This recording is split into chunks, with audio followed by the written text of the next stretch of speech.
Seattle. It's Husky homecoming, and they could earn a third trip to Pasadena. A Washington victory and wins by Stanford and USC send the Huskies south for New Year's Day. It's homecoming!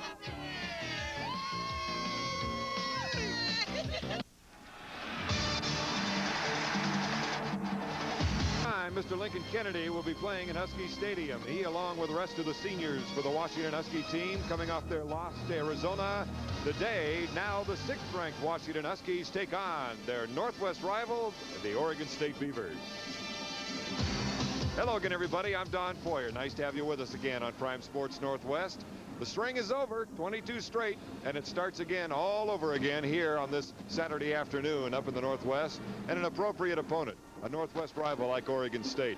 Now, normally, all of us who broadcast the Northwest College's broadcast, we're never together. We're always working for our respective teams. But today, we get to join up with a good man by the name of Steve Priest. You all know him and remember him back in the late 60s. He would terrorize wide receivers in the Pac-10 when he played for the Beavers. Steve, good to have you with us today. Thanks. Great to be here. I'm looking forward to it. Let's talk about somebody who's really quite exciting, and he had a big day against UCLA, Dwayne Owens on offense. Dwayne Owens is a real talent. He's got great size, about 215. He's among the leaders in all-purpose yards, punt returns, kick returns, and the Beavers put the ball in his hand when they get close to the goal line or need a big first down. He's got 4.4 speed. This is an all-time OSU punt return. He beats 4 people real quick, just runs through them. You watch the acceleration. Again, 4.4 speed, over 210 pounds.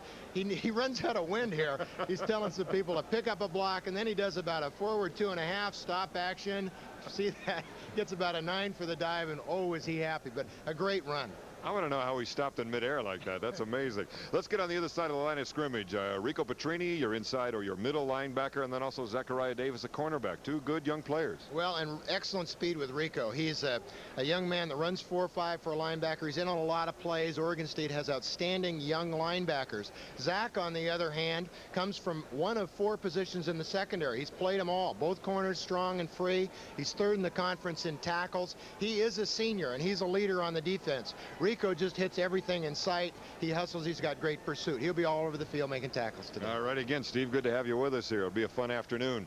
And again, joining us for the Husky broadcast, Mr. Chuck Nelson, the All-American place kicker. And Chuck, 2 people we haven't talked about throughout the 92 season, Mr. Gallagher and Mr. Bruner on the strong side of the offensive line. Well, we've talked about the offensive line quite a bit because 5 of the starters this year are new, and these are 2 of them, and they've done a good job. They've got 3rd in the conference in sacks allowed. Tom Gallagher, a 6'5", 290-pound junior at the strong side. Mark Bruner played a lot as a freshman last year. Oh, it's nice to have a 230-pound tight end. Not only can he block, but you can see he can beat defenses downfield in the passing game as well. Now, defensively, Washington has a challenge today. The #1 rushing team in the conference is Oregon State with that option offense, and 2 people who will be busy on the corners, Jaime Fields and Andy Mason. Well, there's a lot of pressure on outside linebackers versus the option. They're virtually at the point of attack at every play. They will have to make the determination. Does the dive man have the ball? Is the quarterback going to keep it? Is the pitch man going to keep it? So Jaime Fields, you can see 6 foot, 235 pounds. Ask this 250-pound tight end for Arizona if Jaime can deliver a blow when he gets there. Andy Mason has great speed for a 230-pound player. Actually plays as a defensive end, and he can chase down quarterbacks like George Malauulu. All right, now let's, as usual, get to the game keys. And first we go to Mr. Priest from Corvallis. What about the Beavers from Corvallis?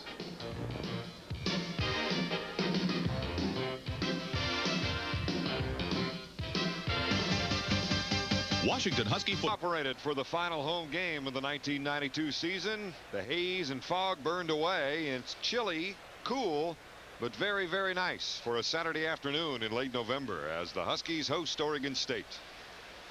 Looking over this long-running series, this is the 76th meeting with Washington in the lead, and in fact, as many of you at home know, have won 14 out of the last 15, and I don't think any Husky fan will forget 1985, coming off the victory in the Orange Bowl.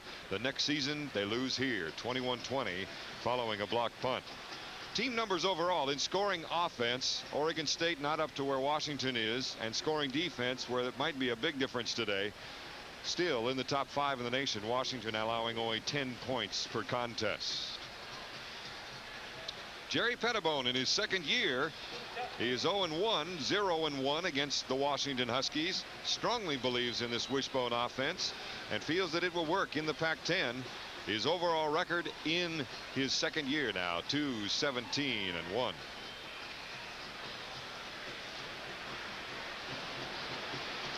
Going into the 1992 season, many felt that Oregon State had a very tough schedule. Well, it was second toughest in the nation, and USA Today still ranks it third toughest in the country. In fact, they opened with Kansas, if you recall, at home, and Kansas has become a legitimate contender around the country. And Don James, who is 14-1 against these Oregon State Beavers in his 18th year and 22nd overall, about to start maybe a new string of victories. 22 out of 36 quarters their opponents have not scored. Only 2 teams have scored twice or more in one quarter, that being Cal and Arizona last week. Napoleon Coffin back to receive Jamie Burke's punt, and it'll be instead going out of bounds as Jay Barry catches the ball, and they'll either do it again or set up the offense at the 30 or 35. Flag is thrown. Looks like the ball was actually out of bounds before Jay Barry caught it, so it will be treated as if he didn't even catch it. Official call is a legal procedure against Oregon State. That'll move him back. Either kickoff from the 30, or the Huskies can elect to take the ball at the 35. Ball will be placed on the 35-yard line. First down. Bit of history on Oregon State's kicking. They are determined not to kick to Napoleon Kaufman today. They were determined to do that before the Stanford game. Glenn Milburn ran a couple of them back against the Bees. Mark Brunell will be at quarterback again today. His last start at the University of Washington here in Husky Stadium. Jay Barry replacing Kaufman, also a senior. Jones a junior. Damon Barry and the rest of the backfield. Lincoln Kennedy along with Peterson, Jim Neville at center, Garcia and Gallagher on 1st and 10 from the 35, and Washington wants to throw right off the bat, going across the middle, has Damon Mack, who just gets a finger on it. But incomplete as Damon Mack gets the start. Mack coming in with 15 receptions for the year. Oregon State up front. They run an even front with Hale, DeSilly, Pulavati, and Ricky Pfizer. Number 40 with Tony Obilovich, the speedy Rico Petrini, and Corey Hewitt at the linebacker core. And there's your secondary. Very young, a couple of seniors, but generally speaking, this team very, very young. As a flag goes down on Jay Barry's 2nd and 10 carry. Good yardage up to the 43-yard line.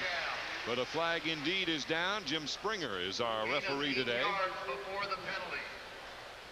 And the offside call against the Beavers. Just underway. Oregon State coming in with a 1-7-1 record, 0-5-1 in conference play. They played well against UCLA. In fact, I believe, Steve Priest, they led in the 4th quarter against the Bruins down there in Pasadena.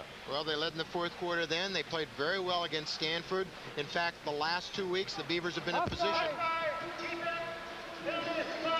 They've been in position to win in the 4th quarter, and that's what the coaches are hoping to accomplish this year. They're much like a 6 or 8 handicap golfer who is even par with 3 or 4 holes to go, and they're just not comfortable in that position. They just don't know how to just finish off a good round or finish off a victory. I agree with you, Chuck. 3rd down and 2 for Brunell and company. 3 wide receivers to the top of your screen.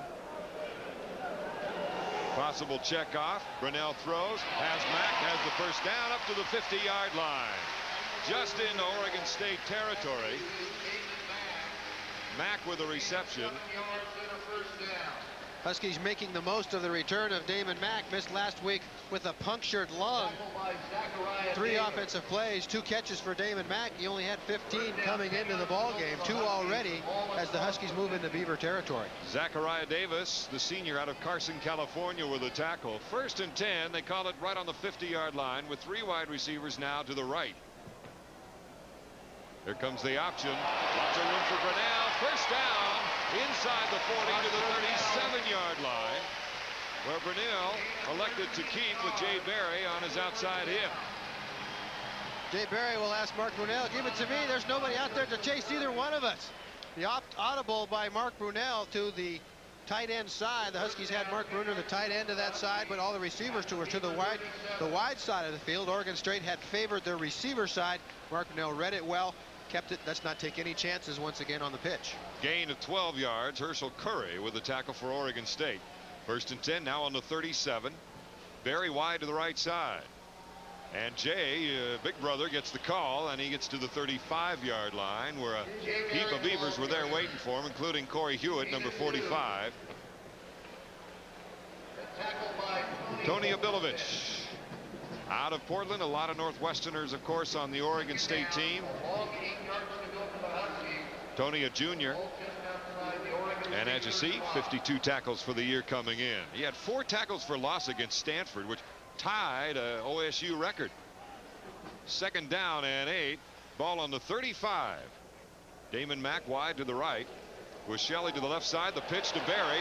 A little bit more room inside the 30 to the 28-yard line, where number 21 Zachariah Davis again on the stop. Boy, they're working on that left side, aren't they? Left side and short side. Yeah. The option once again. This time Mark Brunell chooses to pitch. 2 tight ends. Oregon State lines up in a balanced defense. Jason Shelley with a nice block downfield.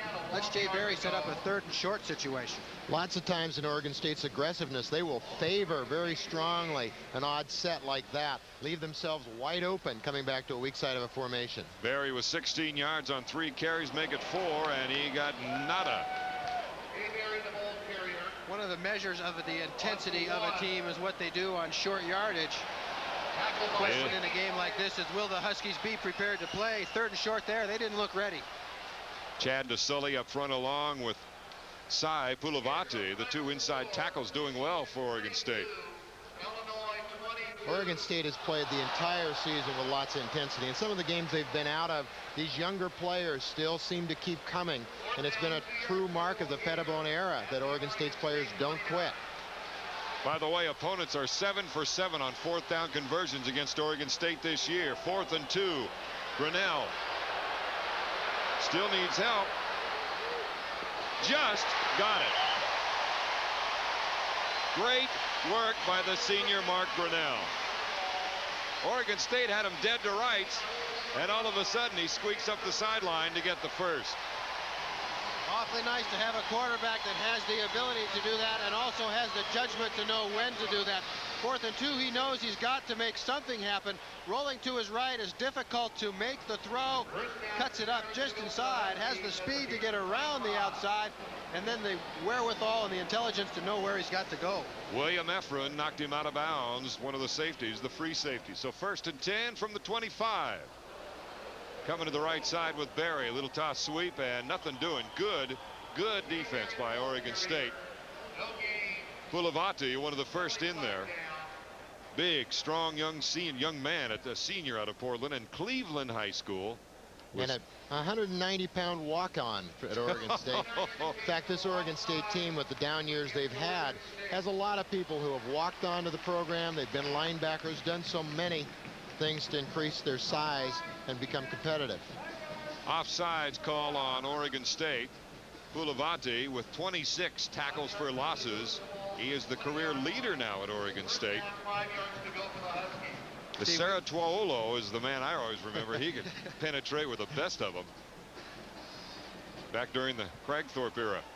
So it's 1st and 5 for the Huskies with 3 wide receivers now to the left side. Barry, Mack, and Shelley, and 1 to the near side, that being, of course, Jay Barry. And he's looking right all the way. Tight end, Bruner, off the fingertips. Talked about Mark Bruner. Nice to have a tight end that can get downfield. That time he gets a step behind Tony Obilovich. The ball very well thrown. Husky crowd looking for a flag. Does Obilovich get a grab on the top of the head right there? Well, Tony is the son of one Mad Dog Obilovich that was on Oregon State's Rose Bowl team in '65, an All-American linebacker, and Tony plays like his dad. They also sent Rico Petrini on the blitz that time, the inside linebacker. 2nd down and 5. So Brunell had to throw a little earlier than he wanted to. Barry on the pitch. Good pursuit by Ricky Pfizer, number 40. Along with William Efron, the free safety, coming up, and they lose 1 yard. Oregon State toughening up down here in the double or the red zone. Once again, the option to this side. You can see Mark Brunell takes it right into the face of Ricky Pfizer, but doesn't get close enough to force Pfizer to make a decision. Mark Pfizer first forces Mark Brunell to pitch and then is in on the tackle along with William Efron. 3rd down and 6. They lose 1. Ball right on the 20. And again, trips to the right side. Brunell looking right all the way and throws to Damon Berry, short of the first down, very close. First down marker right on the 15, and they line the ball up short of it. So once again, it'll be 4th and inches. You see the big package coming in for Washington. You see single digits going out and double digits coming in. Damon Mack and Napoleon Kaufman leave the field. Leif Johnson and Matt Jones come onto the field. Aptly put. Double digits in. Huh? So it's 4th and inches. 1 for 1 so far. Jay Berry leaps over the 15-yard line and gets the first down. Oregon State's defensive coaches today felt like they had to stop the run, particularly the option. They feel vulnerable to the option. They play an attacking defense and sort of sell out a lot of times on tendency. The option, particularly with a quarterback who can run and who can audible to it, really hurts the Beavers, or could hurt them today. Oregon State last in the conference against the run, last in the conference against the pass, and obviously last in the conference in total defense. They're going to have to sell out because their defense has to make big plays. If they just line up and go nose to nose, they're going to get beat every week. 1st and 10 from the 14 with a wide receiver to each side. The toss sweep. Berry got a couple of good blocks. Cut inside of one by Mr. Frank Garcia, number 65, and gets to the 10-yard line. Nice 5-yard gain. Nice gain on first down. The senior Jay Berry replacing Napoleon Kaufman at tailback this week. You can see Frank Garcia pulls, Matt Jones leads. Garcia gets a piece of Petrini. Mark Bruner's man comes off right there to make a play. Brian Teed, I believe, comes inside. Corey Hewitt comes in on the stop. So it's 2nd down and 5 from the 10-yard line. Mack to the right. They're going to go left with Napoleon Kaufman. First carry of the day. Accelerates inside the 5 for the first down. As the youngster didn't get the start, the senior did in Jay Berry, who worked hard in practice and feels healthy again. Napoleon Kaufman is such a change of pace that when he can come off the bench and get to the hole a half a step faster than a Jay Berry, it makes the defense really have to adjust. You can see right there that Rico Petrini thought he had a shot. Before he gets a chance to set his feet, Napoleon Kaufman picks up a Husky first down. Herschel Curry with the tackle. Now it is 1st and goal from the 4. Berry wide to the right. That's Damon. They go to Matt Jones up the middle. Pushing and a pushing and a pushing down to the 2-yard line. Herschel Curry, one of the first there, along with Corey Hewitt, as Matt Jones gets 3. He'll be back next year. He's just a junior. Matt came into the game with an average of 3.5 yards per carry, and he got just about that. Talk about the youth of Oregon State. The Huskies on offense have become a very young team as well. Mark Brunell, a senior. Lincoln Kennedy, a senior. Damon Mack and Damon Berry both getting starts at receiver. And with all the with Matt Jones, Napoleon Kaufman, Bean O'Brien apparently now going to be back out of his taking a redshirt year. Got a lot of guys returning. 2nd and goal. Berry, I think the push put him in, and it does. Touchdown Huskies. Touchdown number 3 for the man who has fought injuries all year in Jay Berry, the senior.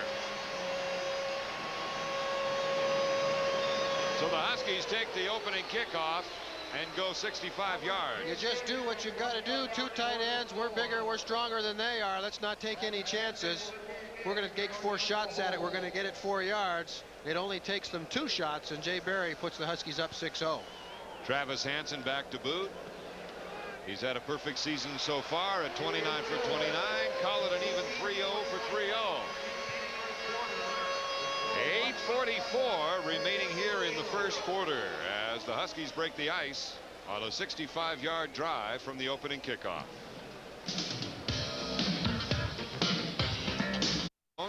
So 8:44 remaining here in the first quarter. Dwayne Owens, number 32, a chance to see him play. He's an exciting player for Oregon State, and he'll return it from his own 13.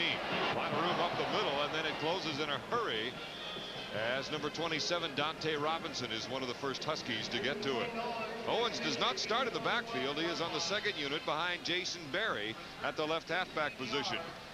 And as the Beavers come onto the field, They will get their hands on the ball for the first time. Mark Olford, the quarterback, the sophomore out of Sacramento, having a good year at 503 yards rushing. Chad Paulson, one of the leaders on this team, and the rest of the backfield. And the people up front, Fletcher Keister, he'll be in the Hall of Fame someday for a 72-yard touchdown run on the Fumblerooski against Stanford. 1st and 10, the quick penetration by Tommy Smith as they pitch to Jason Berry around the right side. Huskies thinking fumble, but that ain't the case. Shane Palcoa, one of the first in there to get him. Jamal Fontaine along with Steve Hoffman, DeMarco Farr up front. Hoffman, the youngster, Martin DeMarco back. Dave Hoffman playing his last game here in Husky Stadium along with Jaime Fields and Clifford. Reeser starting for the suspended Walter Bailey for missing class. Josh Moore, Tommy Smith with a penetration on the last play, and Shane Palcoa, also a senior. 2nd down and 8, a gain of 2 by Jason Berry. Olford, and met on a short gain by Tommy Smith. Tommy's going to be a busy guy today, it looks like. They're sending him, then he's taking the quarterback on his assignment. We'll see a lot of the rover and of course the linebackers. We talked about how Andy Mason and Jaime Fields, the outside linebackers, will be at the point of attack. The assignment defenses for the Huskies versus the option. The outside linebackers and the strong and the safeties often switch up. Who's got the quarterback? Who's got the pitch man? 3rd down and 7. Olford with the pitch. Tommy Smith waiting for a block. He got it. Trying to get into the end zone and does. No flags. Touchdown Washington. What an individual effort by Tommy Smith. Bats the ball, gets the loose ball, waits for the blocks and scores. 1 on 11 right here. Tommy Smith. First he forces the pitch, then he gets in the pitching lane, then he picks it up. Why he doesn't just run it into the end zone, I don't know. He's going to let Jaime get his licks in, and then he wants to make it look as tough as he can. And the ball has come back. What a terrific play by Tommy Smith. No touchdown. The ball has come back to the 23-yard line. It was in the backfield. It's adjudged a lateral. The rule is a lateral. Can't return it. Thank goodness.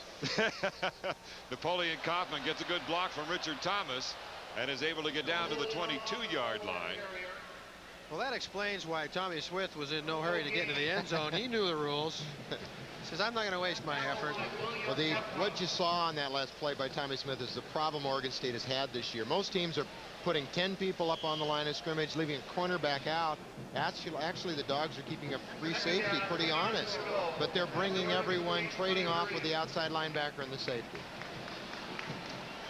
See, Oregon State has had some trouble versus Washington. 2nd down and 10. Kaufman, another good block inside the 10, down to the 6-yard line, where Zachariah Davis lands on top of him. Boy, some good blocking by Richard Thomas again, number 30. Outstanding blocking downfield by Richard Thomas. You see Frank Garcia pulls out as well. His short side has been successful. If Napoleon Kaufman can get good footing on Richard Thomas, he could score. Gain of 17. He came into this game needing 149 yards to hit the 1,000-yard mark. Thomas getting some good work early in this game. He should put some AstroTurf on his back if Napoleon's going to use him in that fashion. 1st and goal from the 6. Brunell still with a big block by number 60, Andrew Peterson, as Brunell rushes in for his 5th touchdown of the year.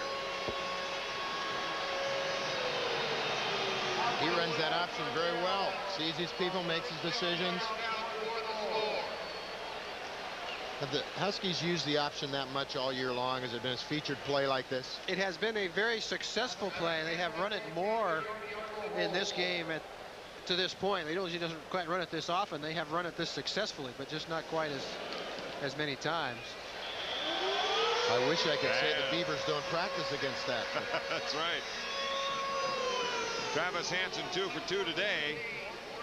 as Washington moves out to a 14-0 lead with 6.5 minutes to go in the first quarter. Credit Andrew Peterson with an outstanding block, the offensive lineman for Washington, number 60. Watch him on the left of your screen. See the left guard there, Andy Peterson, gets into the linebacker, Corey Hewitt, and just drives him out. Mark Brunell does make the correct read, cuts it up underneath. Rico Petrini, even with his speed, is unable to get out there in time. Get a look from field angle. Those backside guys cut off all their pursuit. You see, by the time Rico Petrini gets all the way across the field, the speed of Mark Brunell has passed that pursuit angle.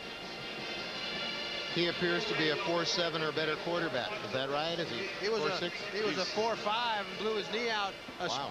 2 springs ago. Missed the entire, about half of the season, I guess. Half by the time he came back much sooner. His straightaway speed has virtually gotten back to where it was, 4.5, 4.6.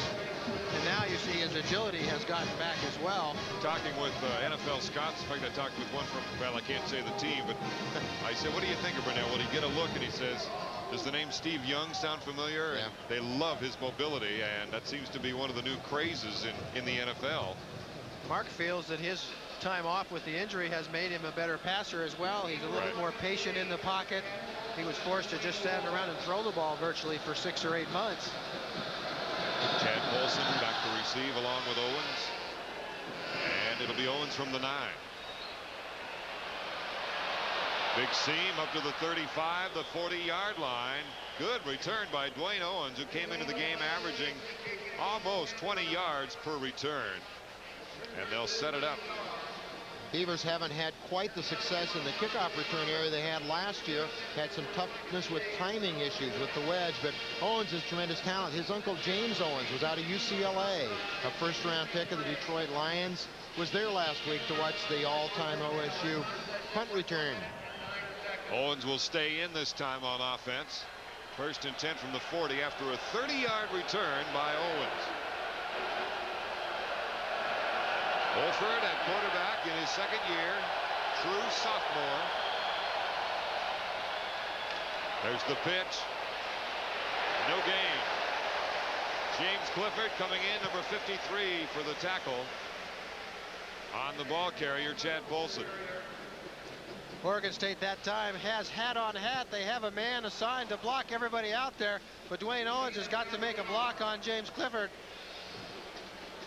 so they can get around the corner. You can see Cliff comes off the block and makes the play.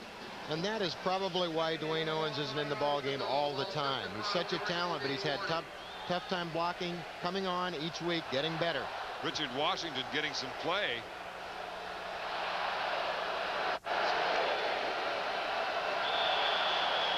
Reggie Reeser, as the timeout is called by Olford. Reeser's number was changed to number 5 for this game on a late announcement. So we'll take a timeout and be back in just a moment.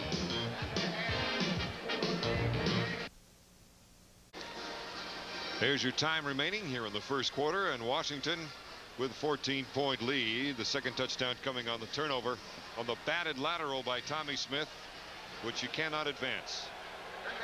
Thought you could, but you can't. 2nd down and 9, and we want to get Steve Priest in here to tell us a little bit about the mechanics, maybe on the next play, of what goes on in this offense, and there is a lot, believe me. And right now, Olford is able to get a little bit more yardage. Thought he was going to go down in his own backfield.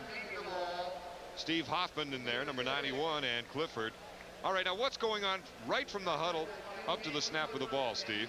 Normally, when one of the options is called in the huddle, Alford will come up, he'll count the people basically and decide whether it's going right or left. After he makes a right or left call, the lineman will then tell people on the onside of the ball, halfbacks included, who to block. Then Alford simply reads the pitch man, pitches or keeps. Okay, so we now know which way we're going, and everybody's called off their blocking assignments. This time didn't work. Jamal Fontaine, number 47, in on the tackle. So there's the preliminary call in the huddle, direction call from the quarterback, then the linemen make a call. Linemen and offensive backs then have to make a call for the pitch. And what hurts it, and the reason that we saw the timeout a second ago, is that if Washington then moves linemen, there has to be a second series of calls. And in the meantime, the 25-second clock keeps going down. Tim Colas back to punt. A junior out of Portland, and Jesuit High School. There's Napoleon Kaufman to return it. Low driving punt and out of bounds as Colas was trying to get it into the corner and avoid Napoleon Kaufman if at all possible. Colas averaging 42, almost 43 yards per punt. In fact, he had a 72-yarder against Kansas, Steve. Well, he's been the leader in the Pac-10 for a lot of the season this year, but starting with Stanford a couple of weeks ago, and last week too, he's been trying to kick the ball out of bounds because Oregon State's had a tough time with some return people. When you're facing return people the quality of Glenn Milburn and Napoleon Kaufman, sometimes the average will suffer for the sake of strategy. Huskies up by 2 touchdowns with 4:18 remaining here in the first quarter. 1st and 10 from the 23-yard line. And Brunell to throw. Looking over the middle, trying to get to his tight end. Bruner just couldn't keep his feet. Pretty good coverage by Obilovich as well. Mark Bruner from about 3 yards off the line of scrimmage looks like he's running in sand. He's trying to catch his balance all the way down. He had a step on Obilovich, but had the stagger. In total offense, Mark Brunell is working his way up the career ladder with 3,700 yards. Don Heinrich the next in line. Chandler Conklin, boy, a lot of familiar names up there. Billy Joe cracking in there. He's already reached the 3,000 mark, of course, in passing, and only the 9th quarterback to do that. Here comes Kaufman. Short of the first down to the 32-yard line. Zachariah Davis, one of the first in there, along with Kane Rogers, number 17, a freshman out of Tacoma. So the up front people just try to get man on man, let the quickness and reading ability of Napoleon Kaufman almost create a hole. You can see he gets up to the point where he's one-on-one with Kane Rogers. A nice tackle by Kane Rogers in the open field. And Kane is another one of these quarterbacks Oregon State brings in to run the option that's starting in the middle as a redshirt freshman. 3rd down and 2. And has become a linebacker. Kaufman has the first down to the 36-yard line, where he's upended by Herschel Curry, number 20. Curry, a redshirt junior out of San Jose, transfer out of Chabot College. We talked when Oregon State had the ball about how those offensive backs that aren't carrying it in the option have to help out and make blocks. That time Richard Thomas with an outstanding lead block, allowing Napoleon Kaufman to pick up the first down. 1st and 10 from the 36. Going upstairs again. Plenty of time. And dropped by Richard Thomas. Looking upfield before he had his mitts wrapped around him. As Corey Hewitt was there defensively. You mentioned the statistics for Oregon State's defense and how they are last in each category. Many times this season Oregon State has played pretty good pass defense, gotten 0 if any pass rush, and a long pass has been completed downfield 50-60 yards after the quarterback has 3 or 4 looks in 4 or 5 seconds. They bring Eric Bjornson out to the right side on 2nd down and 10. Shelley to the left. This is the play used quite a bit against Arizona as Thomas goes down. Short gain to the 39.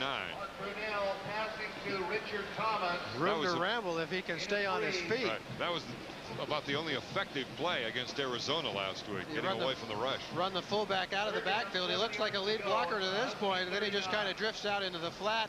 Obviously the ball needs to be delivered in such a manner where he can catch it and keep his feet. If he can turn up field, and you're not faced with a 3rd and 7. Gain of 3, so it's 3rd down and long. Brunell looking eye to eye with Chad DeSully, number 96, playing defensive tackle. Lots of room for Mark to run. He's got the first down to the 50 and into Oregon State territory as Herschel Curry forces him out of bounds. Not until he gets the first down.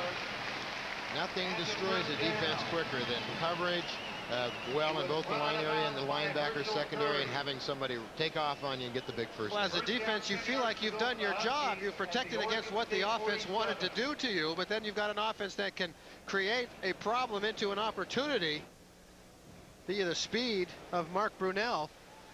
You mentioned him in light of Steve Young, and that wonderful. Mark, 8 career-leading passer in the University of Washington, knocking on the door of Mr. Tom Flick as Kaufman gets the pick and has room. And Drew Peterson in front of him gets around the corner, tripped up by number 25, Reggie Tongue. The left cornerback able to come down with the angle to trip it. As you said, Don, he needed 149 yards coming into the ball game to get over 1,000 for the season. He's well on his way with runs like this one. Once again, outstanding lead blocks. Andrew Peterson, look at him. He's 15 yards, 20 yards downfield. His first block is on a corner. When your guard can get that much yardage, you know you're opening some holes. A great effort by Reggie Tongue to just clip the heel of Napoleon Kaufman. 31-yard gain by the sophomore. 1st and 10 from the 16. Brunell looking into corner. Bjornsson! Touchdown, Washington! His first touchdown catch came against Arizona State to begin the season, and he gets his second here against Oregon State.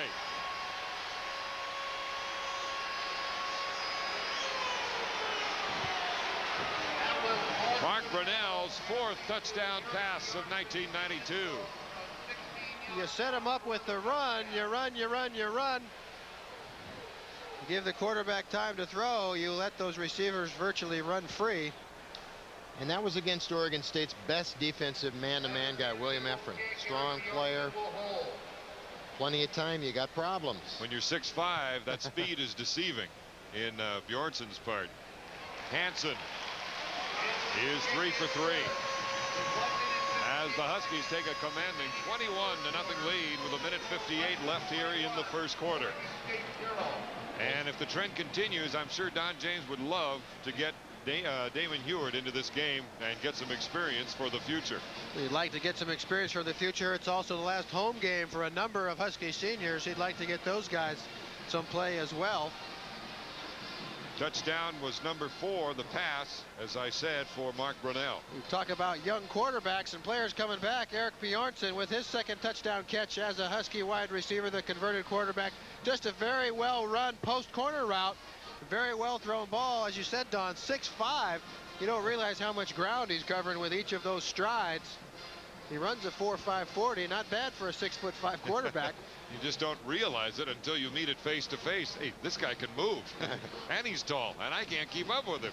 I think at the beginning of last year's game, when the Huskies hadn't been scored on first all season, and the Beavers actually got a break on a fumble kick to field goal, and the warning Chuck gave us at Oregon State was it may make someone mad. And I think it was 58 points later. That's right. 58-6, 2 field goals by Oregon State. Owens again had a 30-yard return last time, and he's wrestled down just short of the 25-yard line. The difference between this one and this kickoff return and the last one, this time the ball is kicked deep and in the corner as opposed to low and in the middle. James Kilpatrick on the tackle along with Lamar Lyons for the Huskies. 17-yard return by Owens. You just don't want to give him a crease from the defensive side. He can fly, and he will break tackles. The drive itself, 77 yards, eating up almost 2.5 minutes. And the pass to Bjornsson, his 2nd TD catch. Ian Shields now in at quarterback. The man backing up Mark Olford. He's a sophomore out of Oregon City, number 15. Going to the fullback, or the up man in this case, as Ian Shields is now running the offense. Well, Ian Shields and Mark Alford were virtually even before the season. They finally gave the job to Mark Alford. He earned it. Ian has played a bit each game. Oregon State's system says that you have to have 2 quarterbacks as you have to have 2 fullbacks because they take a pounding. The Beavers also have a 3rd quarterback, Don Shanklin, number 7, who you will probably see today. Very talented young man. Gain of 7, so it's 2nd down and 3 as they spread it out a little bit more. Fumble, great carpet bounce. Look out. And run all the way is Julius Young, as they're starting to get into the charts now for Oregon State to try to see if they can get something going. And Young, the sophomore out of South Pasadena, gets into Husky territory down to the 38-yard line, a run of 31 yards. This is the double option, which is without a fullback fake. J.J. Young started last year as a freshman for Oregon State. He is their fastest player. He runs right around 4.4 even, has even touched it under that. He's been out all season until 2 games ago with a bad ankle. Reggie Reeser makes the stop, number 5, with help from teammates. 1st and 10. Ian Still, no, not with it. He fakes well. Fakes very well. It reminds me of the fumble Ruski 2 weeks ago, where no one saw it from the camera point of view. No one much saw it on the field either. And Fletcher Keister strode into the end zone with a long 72-yarder. If you hadn't seen it, you'd think you might have heard the rumbling as he covered those 72 yards. There he is.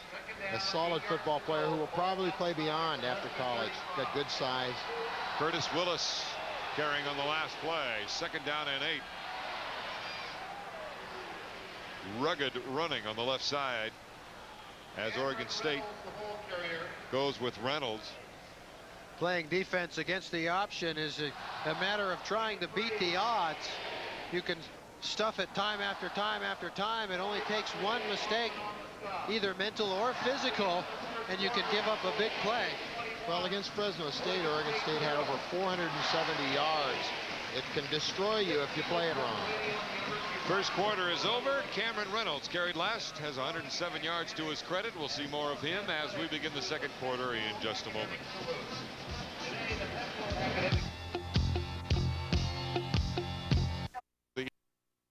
Hazy, but somewhat clear. Sunshine trying to get out. It's 3rd down and 5 for Oregon State. Ian Shields is the quarterback, and this time the pursuit a little better by Washington as Shane Palcoa and Dave Hoffman get in there. Gain of 1 for Shields. What you saw again was the double option. It is an option without a fullback fake. Quarterback opens, they get an extra blocker because the fullback leads out. Problem Oregon State has had with it is it takes the middle linebacker right with the fullback and brings someone else into the play, and you need the counter to keep people honest. Jamie Burke and the Beavers at least lining up to try a 48-yard field goal, but a timeout called, so we shall see. It's the 2nd timeout taken by the Beavers.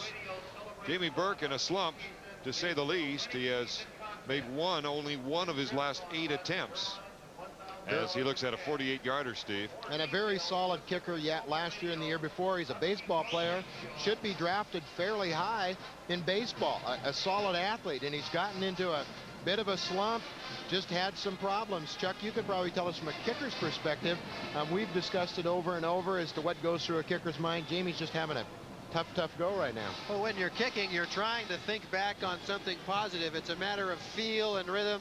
And if you have not had any success, if you haven't hit any kicks the way you want to hit them, it's not in your memory banks. It's like hitting golf shots, to use that analogy once again.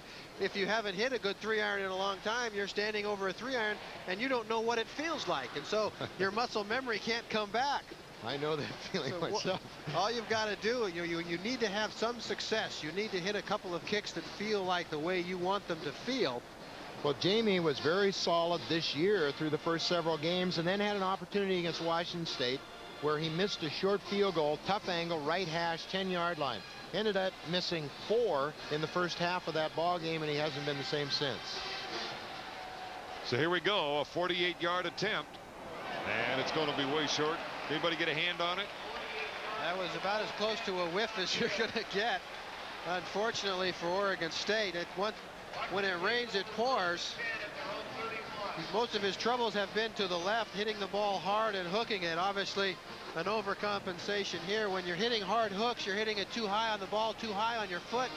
You can see right here that he just kind of catches it way out on his toe, and it's never on the meat of his foot. One for your last 9. Looks like he almost may have hit the carpet to be that far off. I tell you, when the locusts come, they eat everything. 1st and 10 for Washington now on the 31-yard line. Brunell at quarterback. Here's Jay Barry around the left side for short yardage up to about the 33-yard line, where number 21 Zechariah Davis, one of the first to get to him. Looking back at the first 15 minutes, total yardage going towards Washington, as you would expect, with a 21-0 lead, and the most productive that offense has been in one quarter in 1992. It was 42 yards for Oregon State, obviously all on the ground. Last year's Washington-Oregon State game, Oregon State 0 for 4 in the passing game, 0 yards for the entire game. 2nd down and 8 for the Huskies after the 2-yard run by Barry. 2 wide receivers to the top of your screen. And David Mack digs it out, and they call it complete. Short to just about the 37-yard line. As it was low and away. Darius Turner getting some action now at fullback, by the way, number 31. And they're taping up a Beaver. That is Mark Alford, Oregon State starting quarterback. Great runner, as we've seen, over 50 yards a game. Does an excellent job of turning up and keeping the ball and getting better all the time. The tighter you tape them, the faster you run. Isn't that the way it works? Yeah. 3rd down and 4. Play action, wanting to go deep, and he's got a man. Barry, and good defensive play by Herschel Curry, number 20, the junior out of San Jose. Herschel Curry is a very interesting story. Never played football in high school, went in the service. He's 26 years old. Came out, walked on to a junior college to try as a receiver. Was good enough to come to Oregon State. Take a look here. He comes. He's a great man-to-man cover guy and got super speed, but there's a 26-year-old just learning how to play. Started his first college game ever at a position he'd never played before against Kansas. John Wardell back to punt for Washington, his first attempt today. And Owens back to receive it. Very dangerous man as he's brought down at the 30 by Bruce Bailey.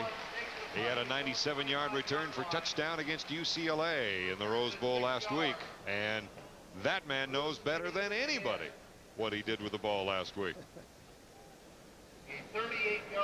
When an opponent gets a chance to nail a kicker, they will take it. Punter is always assigned to be a safety on the play. Punters and kickers, we like to think we're a little macho and can do things too. John Wardell doing his best to stay on his feet. Boy, that was a kicker comment, was it not? It was.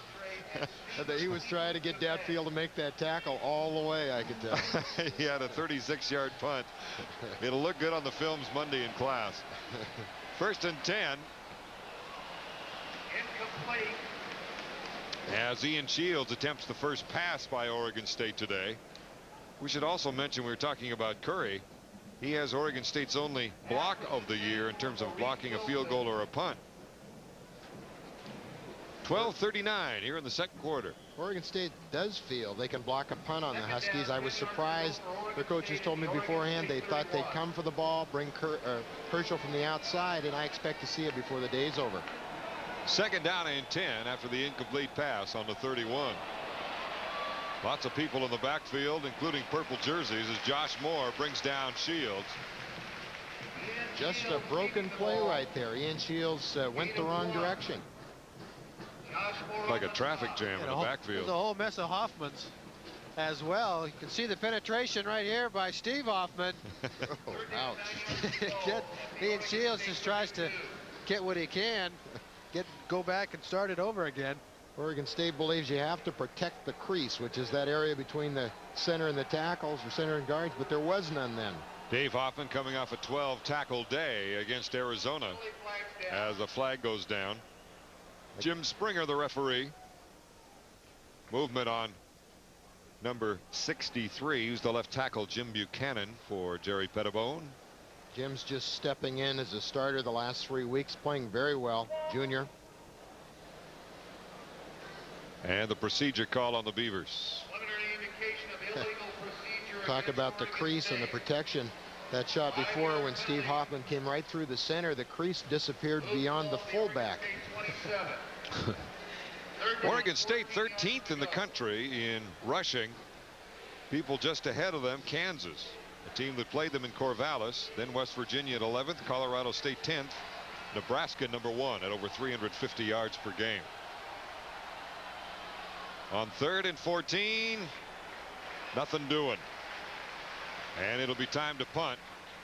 And a very normal, if you will, play for Oregon State. On a 3rd down, They run their option just like if it was 3rd and 3. They call the option. If teams set outside, they'll go ahead and run the fullback up the middle. They believe they have to throw 25 to 30% of the time, but they just haven't been able to put it in their offensive repertoire. They haven't got the passing game down as yet. Colas back to punt.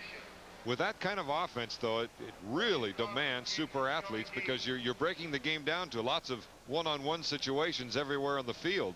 If you got the better athlete. Nice punt by Colas. Kaufman trying to go outside into Beaver territory and out of bounds at the 36-yard line. A 34-yard return by Kaufman, who is 10th in the NCAA right now, averaging better than 13 yards per return. Boy, helped his average on that run. And Tim Colas has always this season kicked the ball low. They've been very easy return balls. And again, just like a couple of weeks ago with Glenn Milburn, a lot of headway there for the Dogs. His punt was 42 yards. 1st and 10 on the 36-yard line. Jason Shelley wide to the left side. They'll keep it on the ground as Barry is in big trouble. Coming in, number 21, Zachariah Davis, and a host of Beavers coming in, smelling that one out beautifully. Ricky Pfizer, the one that kind of threw a wrench into matters right off the bat. Huskies try to pull the offside offensive line, but the onside offensive linemen are downfield, and everybody forgets about Ricky Pfizer. Jay Barry left to fight for his life. You can see Frank Garcia tries to keep the 6th man off the pile, but those first 5 had done their damage. Loss of a big 5. It'll be 2nd down and 15. 4 wide receivers, 2 to each side. Now they bring the tight end in, Mark Bruner. Looking throwing all the way. Theron Hill, the freshman, is tackled down by Davis, the right cornerback. Short gain. The audible by Mark Brunell. The take what they give you theory on 3rd or on 2nd and 15.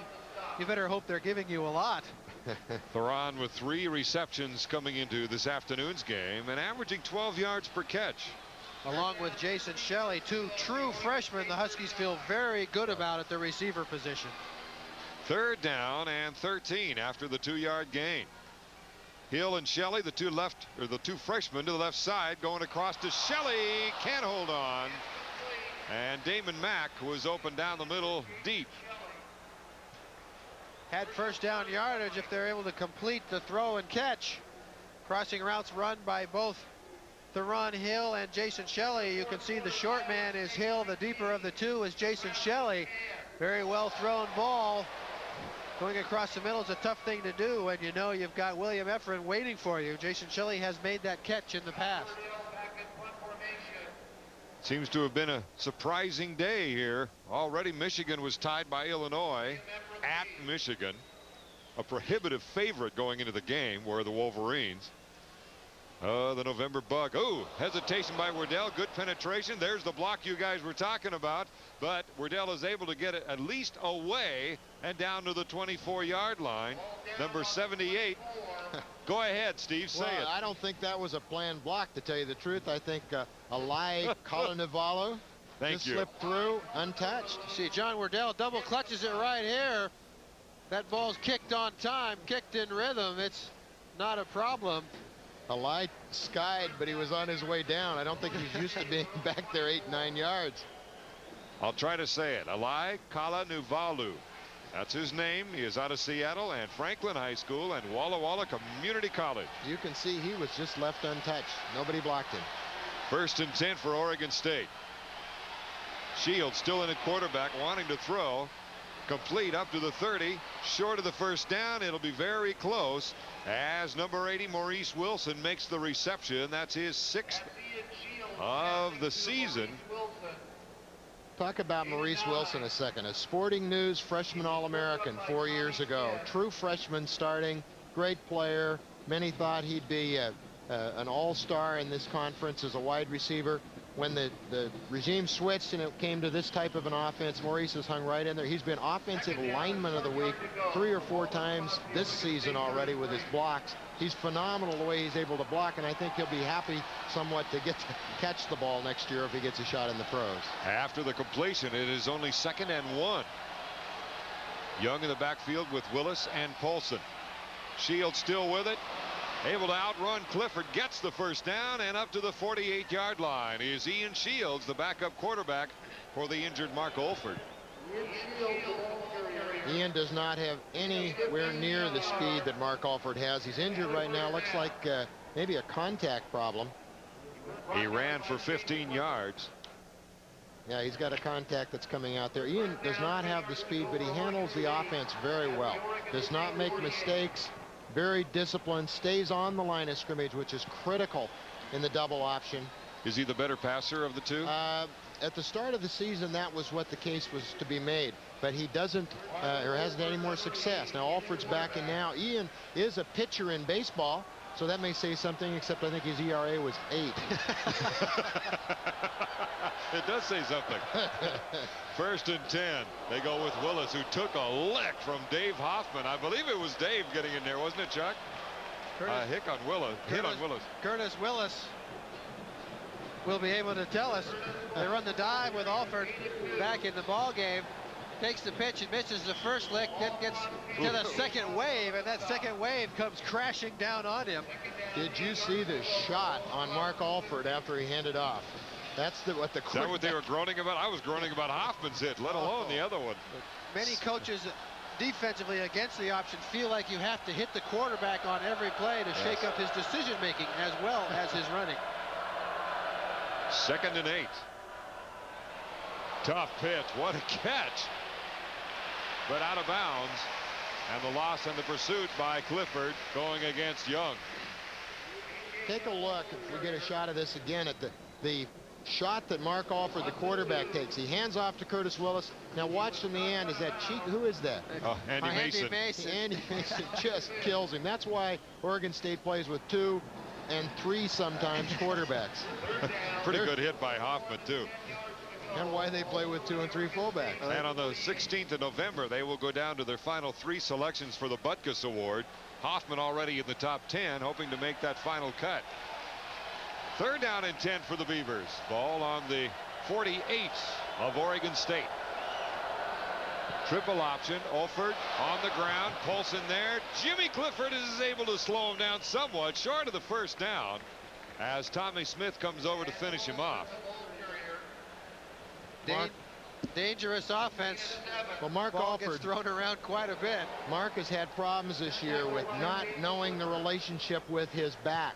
He'll himself get off the line of scrimmage, won't know where the halfback is because of his movement. He's such an intuitive player that he'll jump back, forward. All of a sudden the halfback's not in the right position. He goes to pitch and it's trouble. Whose responsibility is that, Steve? Is it the running back's responsibility to keep his relationship with the quarterback, or should the quarterback know where the back is? Well, it's both, actually, Chuck. The halfback has to stay in a relationship, but sometimes Mark Alford makes it very, very difficult to do that because he's all over the field with his great quickness. Fair catch called by Napoleon Kaufman on the 16-yard line. We'll take a timeout with 6:10 remaining here in the first half. Washington up by 3 touchdowns. Here in the first half, and it's 1st and 10 for the Washington Huskies after the punt. Napoleon Kaufman finding a seam. Can he keep his feet? Not quite. As number 20 again, Herschel Curry with the tackle. And Kaufman, see if it's that knee again, or the ankle, or the toe. Got virtually everything below the end of his pants has been injured at one time or another this year. You see Herschel Curry comes up and makes the play. You see that? Catches his own heel. He may have kicked himself in the Achilles tendon, too. With his bad turf toe. You can't even limp. You got injuries on both limbs. 2nd down and 1 after the gain of 9. Play action. They set it up over to Damon Berry. Berry looking for the block, gets one from Matt Jones, and he is up to the 32-yard line. Interesting play. A little creativity, get the ball to a wide receiver out in the open field, run a couple of linemen out to try to get in front of him. Kind of a wide receiver screen. 7-yard gain by Damon. Only a sophomore, as his big brother, the senior Jay, playing his last home game. First and 10, ball on the 33-yard line with a wide receiver to each side. And the sprint out. Got a man, Mack, first down at the 47-yard line, defended by Corey Hewitt along with Curry, number 20. Nice to have a left-handed quarterback when you're rolling to the left. We've seen Mark roll to the right and have some trouble turning his shoulders. This time gets the shoulders turned, and then a great job by David Mack of continuing to come back to the ball, getting his hands on it, and then getting his elbows underneath it.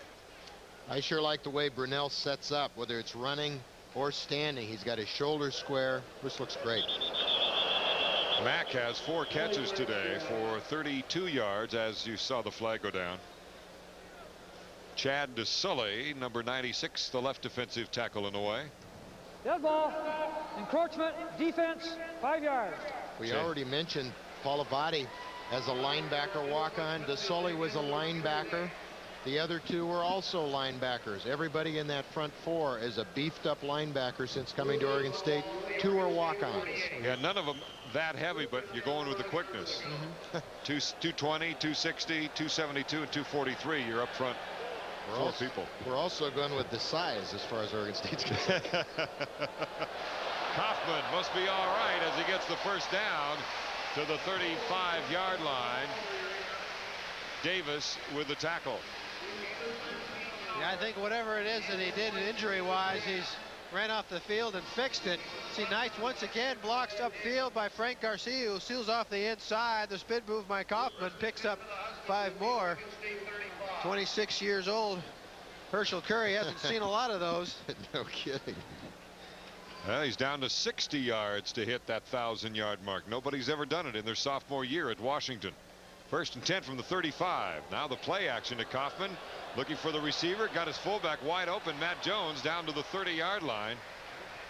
I think Brunell wanted to check all of his receivers before he finally went to maybe his last option, the fullback. We had 3 people open. As soon as he got off of the center, got away from center, checked deep first, ended up as he got closer and closer to the sidelines, the receivers got closer and closer to him. Matt Jones is the winner by default. Brunell now 9 of 15 for 63 yards, 1 touchdown. That one the 16-yarder to Bjornsson. Second down and 5 from the 30. Bjornsson to the near side. And buried to the far as Kaufman gets the first down inside the 25. Washington's balance coming into this game almost exactly 50-50 running versus passing. So the balance you want has been there, and the yards and points have been there, other than the Arizona game. Averaging 195 yards per game on the ground, 190 yards passing. Obviously that passing number helped immensely last week. Mark Brunell with his career day in the Arizona loss, 243 yards, 25 completions for Mark Brunell last week. That's more than the Oregon State quarterbacks and running backs have had all year. Hill, Bjornsson, Shelley to the left side. They stay on the ground, and Jay Barry gets stuffed. Kane Rogers on top of the pile along with Paulavati. Lincoln Kennedy on the bottom. When that play is reviewed in the tape session tomorrow night, the offensive lineman will say, Jay, we had a hole for you. Why didn't you run through it? Looked like inside a little bit. Lincoln Kennedy and his mates had created a seam. Lincoln Kennedy, one of the 4 finalists for the Lombardi Award, top lineman in the country. Second down and 9. Nearly the same formation, just different receivers. 3 to the left side. Little bootleg, looks for help, gets away, may have to run, gets down short of the first down, but is to the 16-yard line is Brunell. Good coverage in the secondary by Oregon State. Oregon State has not played poorly in the secondary this season. It's amazing. They've got tons of yards against them, but so many, as I said earlier, have come with no rush, quarterback having all kinds of time, receiver coming back, turning around and spinning deep. Different things where Oregon State plays so much man-to-man coverage, they're left out there to hang. One thing they've done well on the rollouts by Mark Brunell is have had somebody in his face and have forced him to keep the ball longer than he wants to. Third down and 2. He sends 2 to the right side. Barry Good job by Davis holding him up, number 21 in the backfield, and allowed the pursuit to come in and make the kill. No gain. It'll be 4th and 2. You talk about aggressive defense. Here's your corner making the play in the backfield. Zechariah Davis closes on Jay Barry, slows him up long enough for Kane Rogers and Corey Hewitt to jump on the pile, forces Travis Hansen to come on the field for the Huskies. Davis, go ahead, Steve. Oregon State has had 4 defensive backs in the top 20 in tackles most of the season in the Pac-10. That tells you something. That's good and bad. That's right. A 35-yard, they'll call it officially, 34-yard field goal attempt by Hansen. It is long enough, and it is good. So Travis Hansen now 10 of 13 in the field goal department with that 34-yard boot. We'll be back in a moment.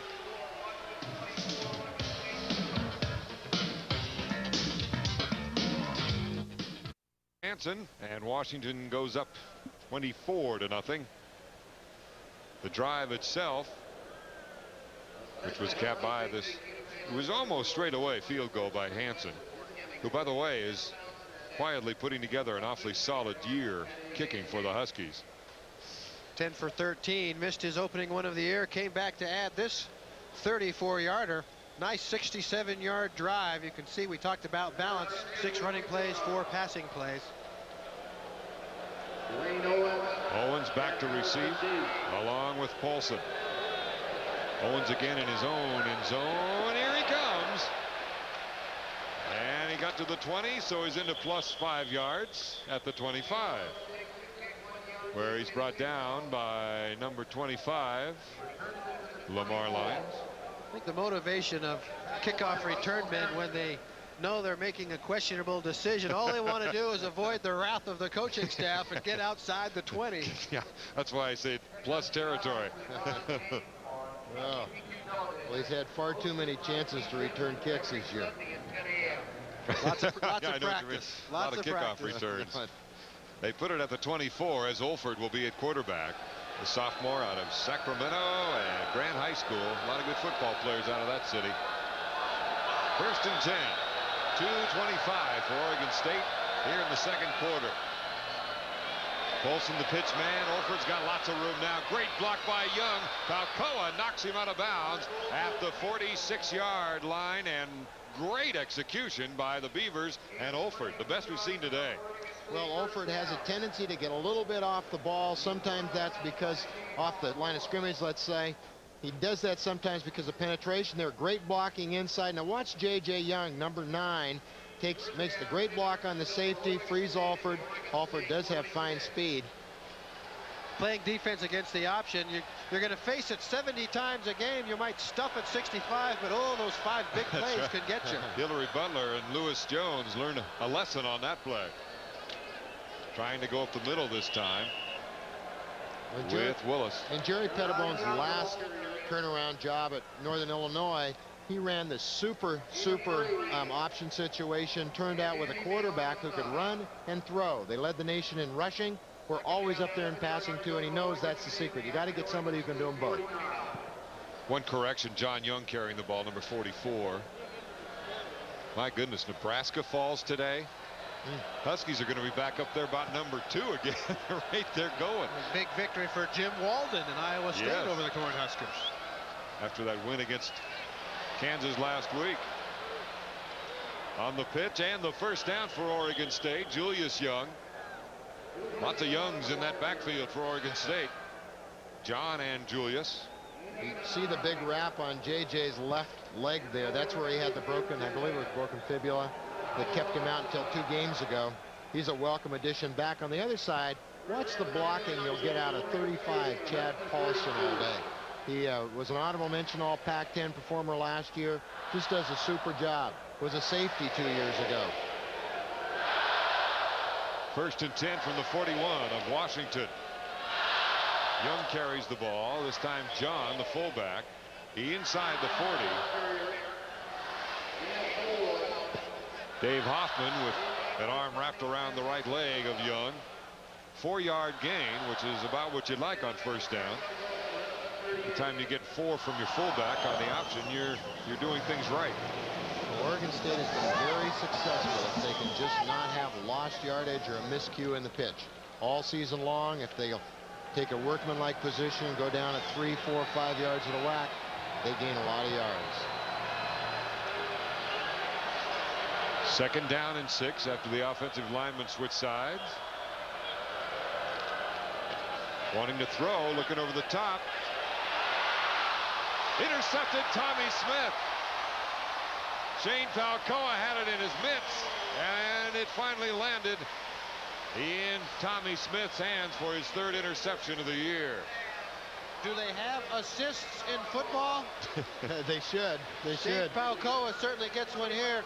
Steve Priest just talking about how you got to have a quarterback that can do both. Obviously, throwing the ball is not the strength of Mr. Alford. Shane Falcoa just waits for it. In fact, Alford throws the ball pretty well if he can stand there, not throw a touch pass, but just drill it. But you can see the touch, it's just not there. He's had trouble with it all season. He's missed several times, people wide open, running open 5, 10, 15 yards behind defenders. Polson, the intended receiver. 1st and 10 on the 41-yard line after the Beavers were able to get into Husky territory. Brunell with lots of time. Shelley to the 30 and the 28-yard line. Brought out of bounds by Reggie Tong, the redshirt freshman out of Fort Wainwright. It's the pressure that Mark Brunell can put on a defense once he breaks the pocket. The defense itself doesn't know what he's going to do. The speed of Jason Shelley just flat outruns Zechariah Davis across the field. 32-yard gain. So it's 1st and 10 on the plus 27 as Shelley comes to the left side. 2 to the left, 1 to the right side. Brunell down the middle. Intercepted by William Efren, I believe it was. Yes, indeed, his 4th of the year. Ernie Conwell was the intended receiver as Ephraim steps in front of him, a sophomore out of Fontana, Oregon. Matt Jones, the intended receiver, rather than Conwell. I think, well, we'll check it. Let's see. We'll take a look here. You can see coming from free safety. He's a corner, free safety, you name it, what positions he has to come up with. Just reads it real well, streaks over there from the free position and helps his linebacker. Mark Brunell obviously didn't account for William Ephraim playing deep center field. Thought he had a cherry-picked touchdown right there. But and Conwell's a fast tight end, but that time the pass a little short. Well, he knew Ernie Conwell had a step on the man that had him from the line of scrimmage, but once again, you've got to count all those people hanging in the back. Good 1st down carry by John Young, again the fullback, but of course that may have something to do with the time remaining in the 1st half, which is 3, 2, 1 second, and the half is over as Washington State goes in with a 24-0 lead over the Oregon State Beavers. It's halftime at homecoming, and we'll return right after our own timeout. About to begin as Washington leads by 3 touchdowns and a field goal, 24-0. And here at halftime, a very special occasion. Funds were raised by TCI Cablevision in a joint marketing campaign with Prime Sports Northwest and Showtime, raising $22,000 donated to the University of Washington Educational Opportunity Program. That's for over 4,500 customers, helped by as well. I can read it here for you. The funds were raised through a campaign titled the Apple Cup Challenge, where the new TCI customers or present customers could designate which university was to receive a portion of their bill, and over 4,500 customers picked the University of Washington for their donation. The Educational Opportunity Program provides scholarships and ongoing support to minority students at the University of Washington. So congrats to everybody involved, raising $22,000 for the Washington Educational Opportunity Program.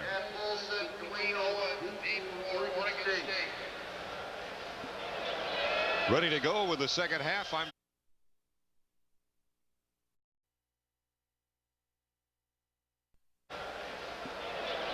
Ready to go with the 2nd half. I'm Don Poyer along with Chuck Nelson, Steve Priest. The terrific trio here bringing you some college football. Prime Sports Northwest. Washington kicking off. And Dwayne Owens doing like he did against UCLA, finds the seam and may have another long return.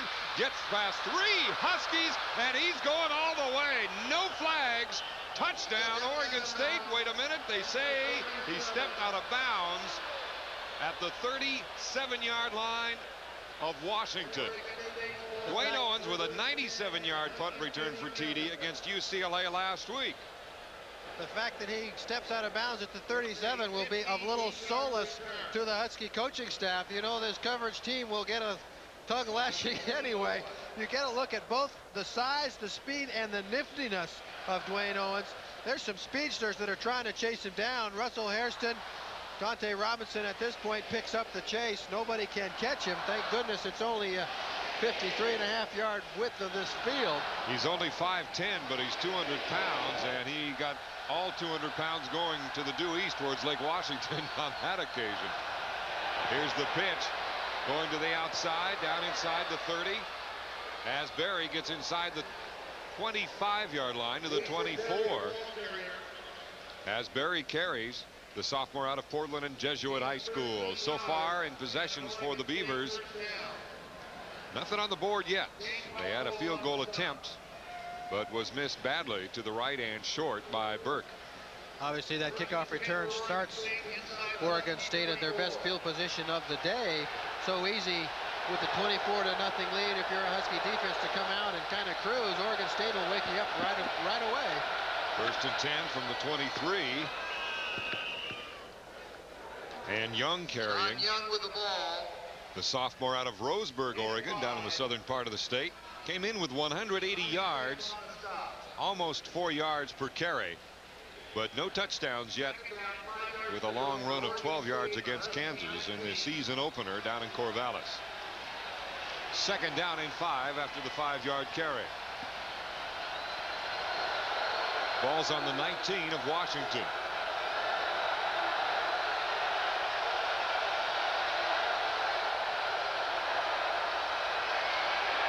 Heavy hit by Jaime Fields, but Olford, equally stocky, is able to get away from him and get at least back to the line of scrimmage.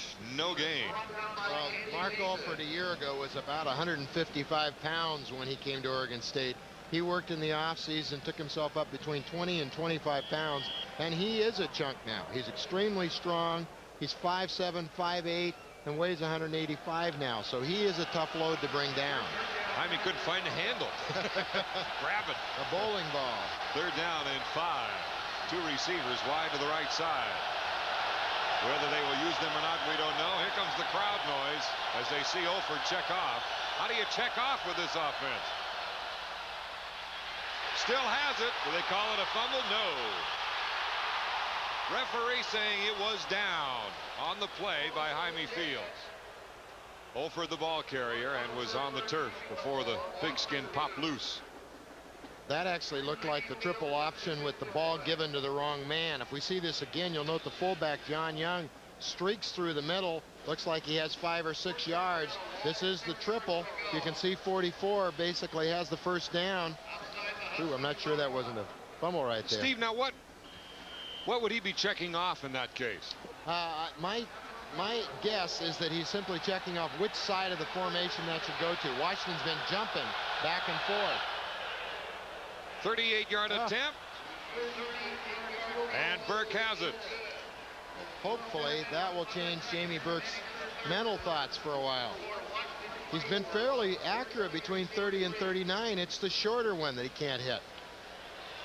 Sometimes you get in that funk. Those short ones, you try to jam it through instead of just floating it through, and you get a longer kick. Sometimes it's a little bit easier because all you're trying to do is get a good solid kick. And credit those 3 points to Dwayne Owens, who got them into Husky territory on the kickoff return. Well, you know, you mentioned that how hard you kick that ball. Jamie Burke kicks the ball hard, and we noticed earlier when Travis Hansen hit the ball, he barely got it. It looked like he was just floating it, but it was dead solid down the middle. I think sometimes Jamie overkicks the ball. He's going to thump it, like you say, as you mentioned in golf. I'm going to hit this one straight, and I'm going to hit it hard.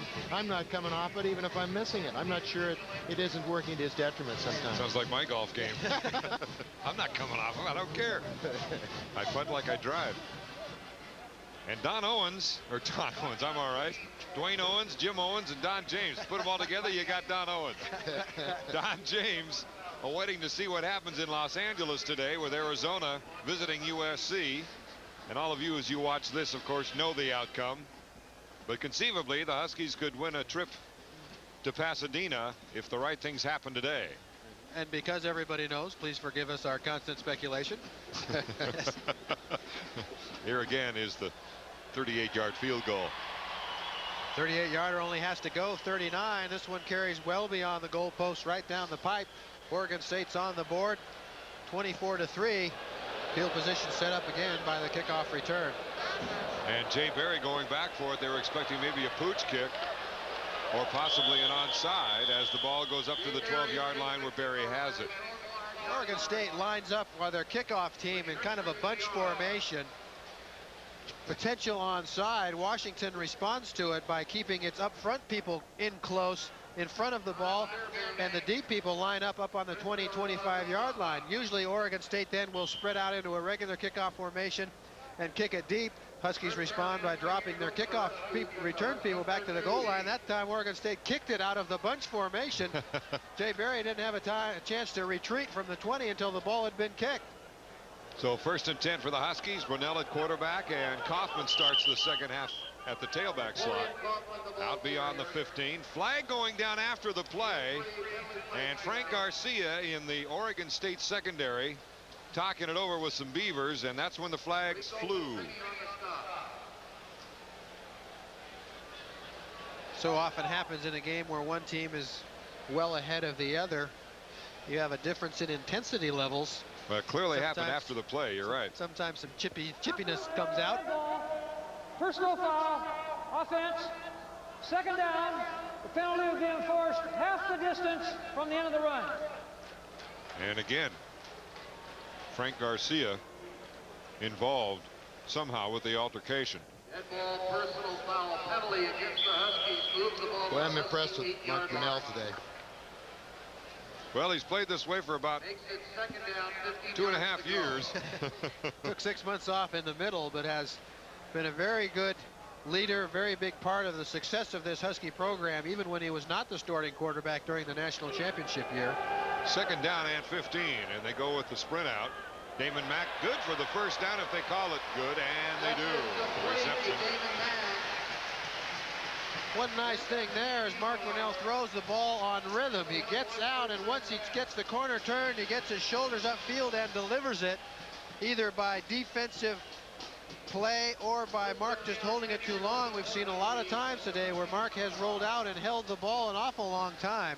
You two have played in the NFL. Does he look like an NFL quarterback? Arm strength in terms of arm strength? I sure think he does. I think in the way he throws the touch passes more so than the arm strength right now. Matt Jones not much doing this time. I also believe what you mentioned early on, his ability to scramble and make something happen. There's a whole new dimension that so many of the pro teams are looking for right now. In the old days, there were the Staubucks and the Tarkendens. Now there's the Steve Young, and this kid fits right in the same category. Corey Hewitt on the last play defensively for Oregon State against Matt Jones. So it is 2nd down and 10, no gain on the play. Shelley comes wide to the left. Hewitt on the last play. Barry to the right side. Again, the delay, or rather the play action. Looking, running, and running up to the 31. And a flag coming down on the sidelines.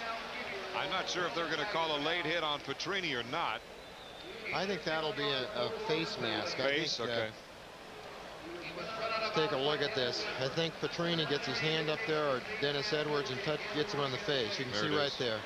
Unintentional or intentional, we'll find out. Strong safety, a backup strong safety, Dennis Edwards. So 5 yards unintentional.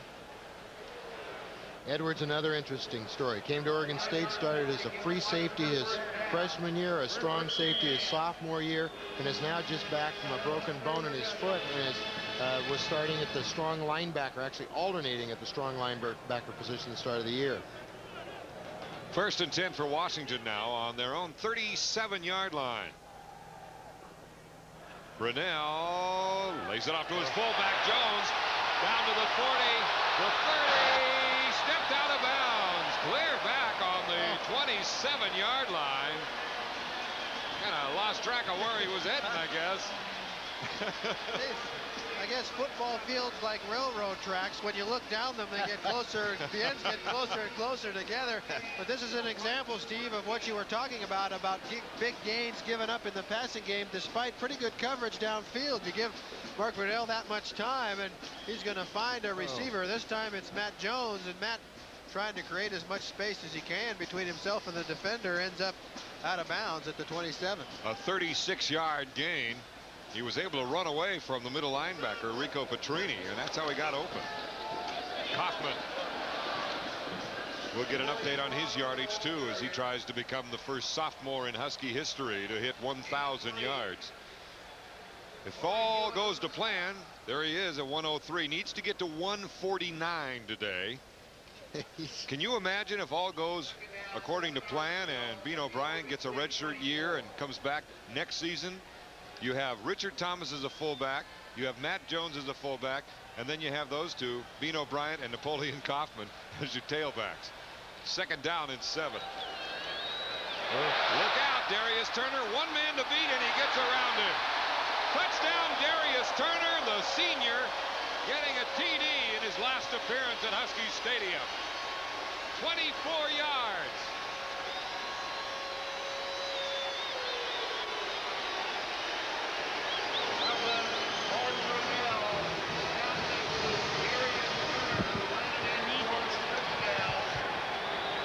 Big part of this Husky program over his 4 years here in purple and gold.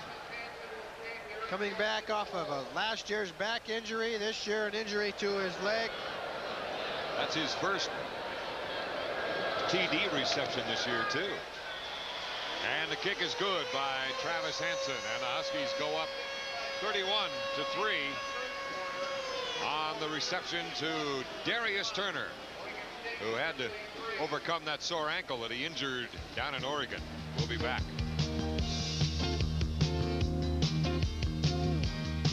Leading Oregon State 31-3 with 9:55 remaining in the third quarter. Darius Turner with his first touchdown reception of the year and an appropriate time in his last appearance at Husky Stadium. He's a senior. Owens from the 17. He's been a busy guy. The scoring drive for the Washington Huskies, their first here in the third quarter, was capped by this reception by Turner. Was able to get away from Herschel Curry to score this TD, and the drive itself was a good one. How are plays called this year with the University of Washington? Yeah, Keith Gilbertson's gone. Jeff Woodruff. Jeff Woodruff. He's the offensive coordinator. As you see the drive itself, 2 minutes and 16 seconds, 87 yards. But several of the coaches have input, we're told, and then Jeff with the ultimate decision over the headset down to the sideline. First and 10 from the 31-yard line for the Oregon State Beavers. Olford, no place to go and no man to pitch. 2. Don, no pitch man available on that side. Well, that was the second audible caused. He tried to get it out to people, could not do it, resulting in the halfbacks a little bit farther away, not hearing the change. Tough time. Jaime Fields with a tackle. Last week, Jaime had 7 tackles, 6 unassisted, half a sack and a tackle for loss, and 2 pass deflections against the Wildcats. Quite an effort. Second down and 10. Still on the 31. They give it to Young. This time Julius Young, number 9. Julius Young, the ball carrier. Straight off tackle, second back through, and again something that Oregon State has used throughout the season to stop people from just running out towards the option. They have to use that. The Beavers also have to come back with a counter and a fullback trap. The one win for Jerry Pettibone this year over Fresno State, 46-36. Julius Young now 43 yards on just 4 carries. Third down and 6. They need to get up to the 41-yard line. Young with it, brought down by Jamal Fontaine. Wait a minute, what are they saying? They're saying he went down We have officials spotting the ball in two separate places. Talk about confusing this announcer. They finally settle it down at the outside the 44-yard line. Both spots were short of the first down. It'll be 4th down. And obviously Oregon State's going to try. Coming in, they were 8 of 11 on 4th down conversions. So they feel they've got the numbers on their side. They need to cross the 40 to the 41. Paulson looks like he has it. The second effort after the initial hit may have gotten them the first down. Well, the Beavers have actually been 100% on anything that was short yardage on 4th down. They've tried three times at 8 to 10 yards in a behind situation. Great effort here by Chad Paulson. He's stopped by fine effort by Clifford. Still makes it. Tommy Smith, one of the first Huskies in on the stop against Paulson. Paulson, a junior out of Bend, Oregon. Another native. 1st and 10 as Paulson goes in motion, gives him the extra option, but not this time. Tommy Smith gets him clear back on the 34-yard line. He was waiting for Paulson to get the ball. Tommy Smith can close this a little bit quicker. He gets his hands on his second pitch of the day. You see, once again, penetration is the bane of the option. James Clifford is in Alford's face before he can even get to the corner. Tommy Smith is 8 yards deep in the backfield. Alford may not have been able to see Tommy Smith because of Clifford in front of him. And another thing, Mark was off the line of scrimmage by 4 or 5 yards in that case. It really hurts him. Then he can't cut up the field. He had a wide hole in front of him, but way too deep to take advantage of it. You've got to gain 4 yards before you're even back to the line of scrimmage. Absolutely. Tommy with a couple of interceptions this year. It's 2nd and 17 and nothing doing. As they go to the right side, James Clifford, Tommy Smith, Dave Hoffman on top of Julius Young. Paulson has carried 5 times, but for only 3 yards. He came in averaging over 5 yards per carry. And Oregon State's most consistent performer in the offensive backfield the last 2 years. Play in, play out, blocking, carrying, always gets what he's supposed to get, or what's there, let's put it that way. He had 149 yards against Oregon in the Beavers' only victory last year. 3rd down and 15. This time the show and pass. Holford throws and knocked down by Dave Hoffman of the Huskies. The intended receiver was number 81, Kevin Strasser, one of the backup split ends, and a senior. Got an Oregon State Beaver playing up here in Seattle. Is Mr. Thomas, the wide receiver, playing for the Seahawks, was brought in after being let go by Kansas City. Rob Thomas. Actually, there are 3 Oregon Staters. Well, playing. yeah, that's true. Up in the line too. Yep. Ron Heller and Darren Grills. That's right. I'm not going to draw any correlation to the fact that there's 3 Beavers on the team and the fact that they've only won 1 game. What did I say? I'm going to stay away from that one. Colas with another low but driving punt and simply blows it past Napoleon Kaufman and out of bounds. And it goes out at the 22-yard line. Back in a moment.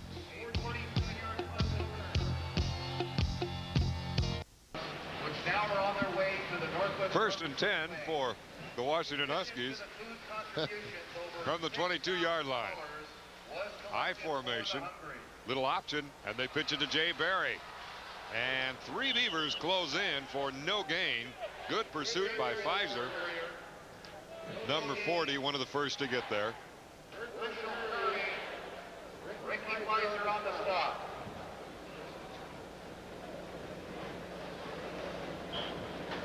One of the advantages of the Oregon State wishbone offense is it uses up a lot of time. Ball possession, time possession is on the average in their favor. One of the disadvantages of running the wishbone is ball possession, time of possession. If you get behind, it's hard to come back when it's taken you 6 or 7 minutes to score on each drive. 1-yard gain, 2nd down and 9 with 2 receivers to the right. Doesn't matter. Kaufman cuts it back up. Now it's a foot race. One defender goes down and brought out of bounds. Let's see where they mark it.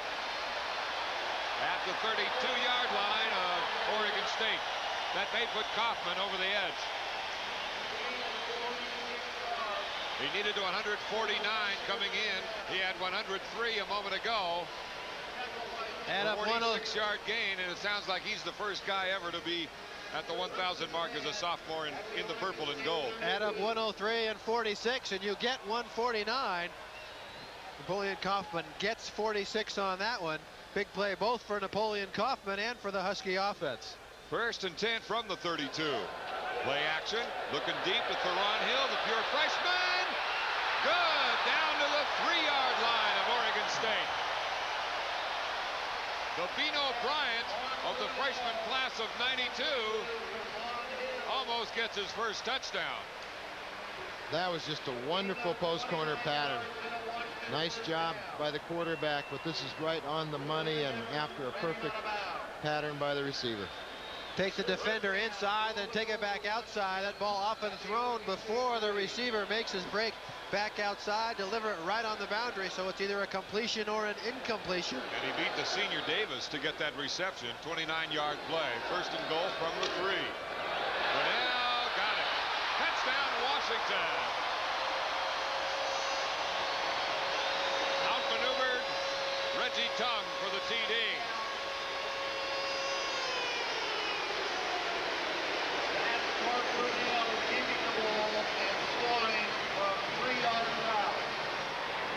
That's his 2nd touchdown today. That's 5 for the year.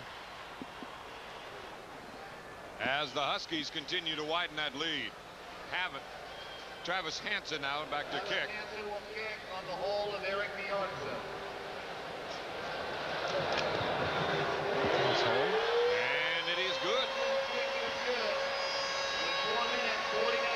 So there is 4:49 remaining here in the 3rd quarter. And the Huskies move it up to 38-3 over their brothers from Corvallis. His brothers. Cousins? Boy, after the insults of the last series, now I get brothers out of this. Hey, cousins? What can I say? Try to be hospitable, you know, Chuck, and look what we get.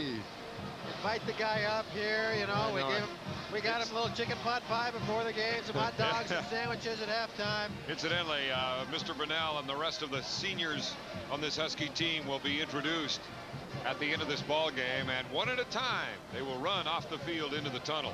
A tradition started last year by Coach Don James and Athletic Director Barbara Hedges, and it's a wonderful idea. A lot of Husky fans staying around. This is one reason why they stick around after the game, is because you get to see action like this during the game. That was Herschel Curry who he outmaneuvered rather than Reggie Tongue, the left cornerback. And Brunell gets touchdown number 5 on the ground after going 77 yards and eating up 1 minute and 6 seconds. The big play has hurt the Oregon State Beavers so much this year. Again, one big run by Napoleon Kaufman kind of takes the wind out of the sails. Owens from the 15.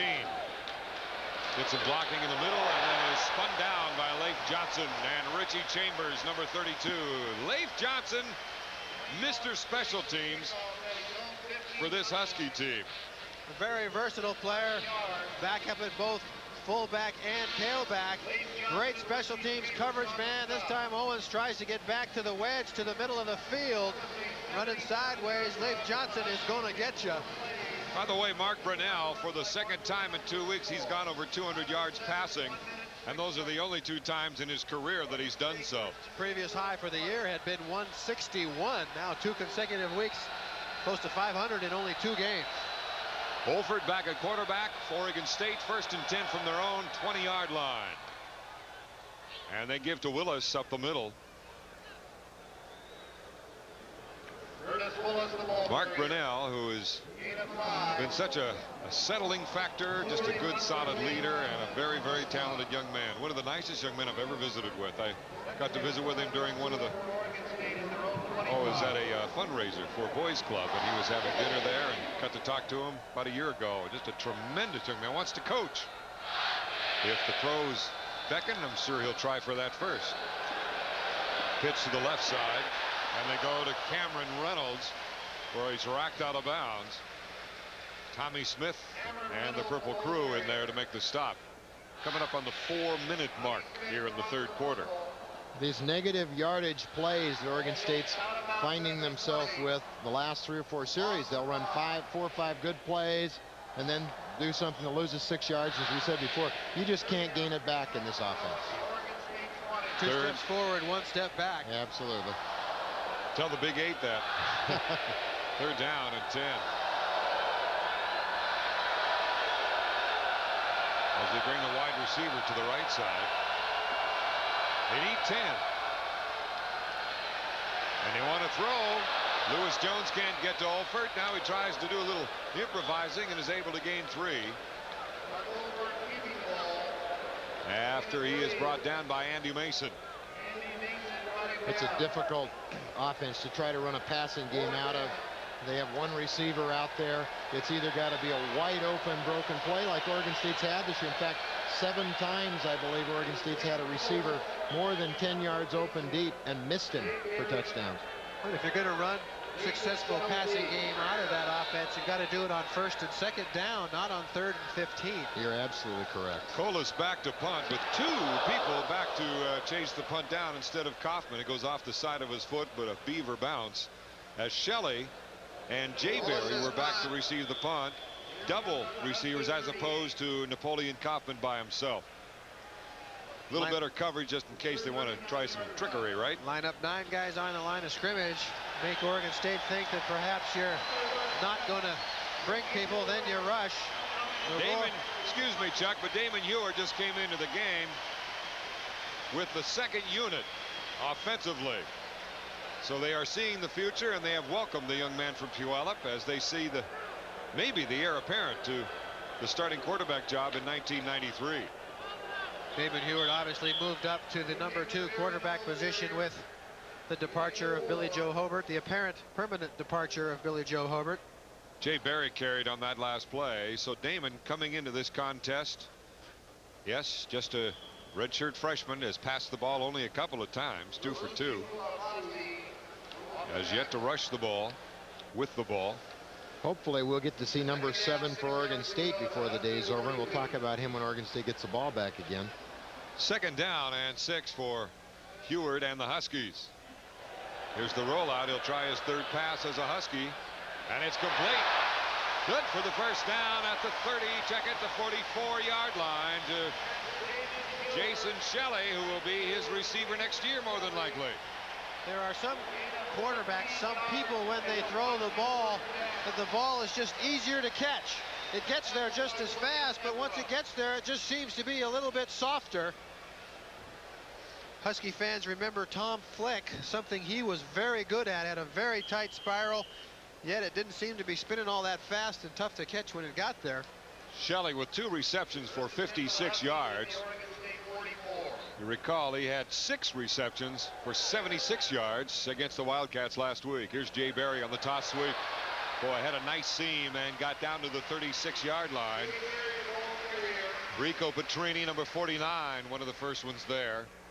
Jay having a fairly productive day on the ground after he picks up 8 on that play. Reggie Tongue, the initial hitter. Talking about the way the quarterback delivers the ball, you'll always see that soft pass coming in with a spiral with the nose of the ball up in the air. It's tough to throw. You're looking at Patrick Kessie, 6'3", 305, and he is huge. He looks like a big 305 when you meet him. 2nd down and 2.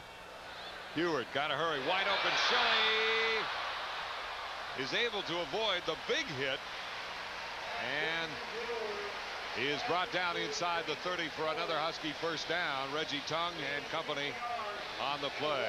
Talked about Damon Huard, Jason Shelley, Theron Hill as the future of the skill positions for the Huskies. Pat Casey, part of the future in the offensive line. You're also seeing a lot of backups in there. Pete Caligas back, seeing his first action after quite some time. Also David Ilsley, his senior, getting a chance for some action in his last home game. At 1st and 10, they go to Darius Turner, who cracks it into the secondary, but he's met by Kane Rogers, the freshman out of Tacoma, and Washington High School, which is right off campus from Pacific Lutheran University. I have to give Frosty Westering, the coach down there, a bad time that he let one get away. Well, Oregon State has recruited so many kids the last 2 years as option quarterbacks. They can go to Oregon State and try the option, or they can go someplace else and be linebackers or defensive backs. And surprise, they end up at linebacker and defensive back. He's at 6'1", 217. He looks bigger than that. Big arms. Second down and 6. Little delay to Berry, and it is sniffed out quite well by Eric Hale, number 57, who started at left defensive end. Sophomore out of Simi Valley. Tell me one other great athlete in the sport of basketball that comes from Simi Valley. Who comes from Simi Valley? I'll tell you one other great Husky. Now you're avoiding the question. Come on. I don't know the answer. You can't fool me. Don McLean, the forward for UCLA Bruins, who is now in the NBA. Name the former Husky fullback and tight end from Simi Valley. Former Husky and tight end Joe Willie Steele. Roseborough. Oh, well, that was close. Or as my father used to call him, Willie Rose Bowl. Third down and 7 for Huard, and we've got a end of the quarter. So wrapped up with watching Mr. Huard, we thought something happened. All right, that is it. One more quarter left in the 92 season here in Husky Stadium, and we'll watch it together right after this. We are about to begin the fourth quarter. I'm Don Poyer along with Chuck Nelson and Steve Priest. Washington leading the Oregon State Beavers 38-3. For the Beavers, it is third down and 7. Check that, the Huskies. From the 37, ball knocked loose, and Oregon State will come up with it at the 45. Maybe not. Let's wait and see. Did a Husky get it, Chuck? First shot obviously went to an Oregon State player. Second shot went to Washington and Ricky Pfizer. And the referee just went to the right, then back to the left. So I guess it is Oregon State ball. Third time's a charm as Ricky Pfizer comes up with a fumble. Damon Huard trying to buy a little bit of extra time. If you're going to do that, you got to tuck it someplace where those big guys aren't going to get a shot at it. Now I want to hear you talk about who got the pressure and the hit. It was Eli Kalanuvola. Big guys. You say the big guys. I wasn't gonna chance it. He's the fine young man out of Franklin High School in Seattle. I'll tell you that. A few weeks ago, we had Eli Kalanuvola and Sai Pulavati lying up against Mu Tagoya and George Malaulu and a couple of other guys. So it's 1st and 10 for Oregon State on the good move by Eli. He's playing at home for the first time in a while. Willis good for the first down as they go with the up man or the fullback. And Willis into Husky territory and the first down. Triple option. The quarterback just reads the tackle. You could see the number 88 from Washington going straight ahead, so open fullback. Mike Iwaliko. There he is. Okay. Getting a chance to make a big play. Came to Oregon State as an offensive tackle this year as a junior college transfer and immediately went to the defensive side of the ball because of Oregon State losing last year a freshman starter to an injury. Kalanuvolu. That's close I just enough. want to make sure that his mom and dad or any relatives are watching. I did practice that name all week. 1st and 10 now on the 45.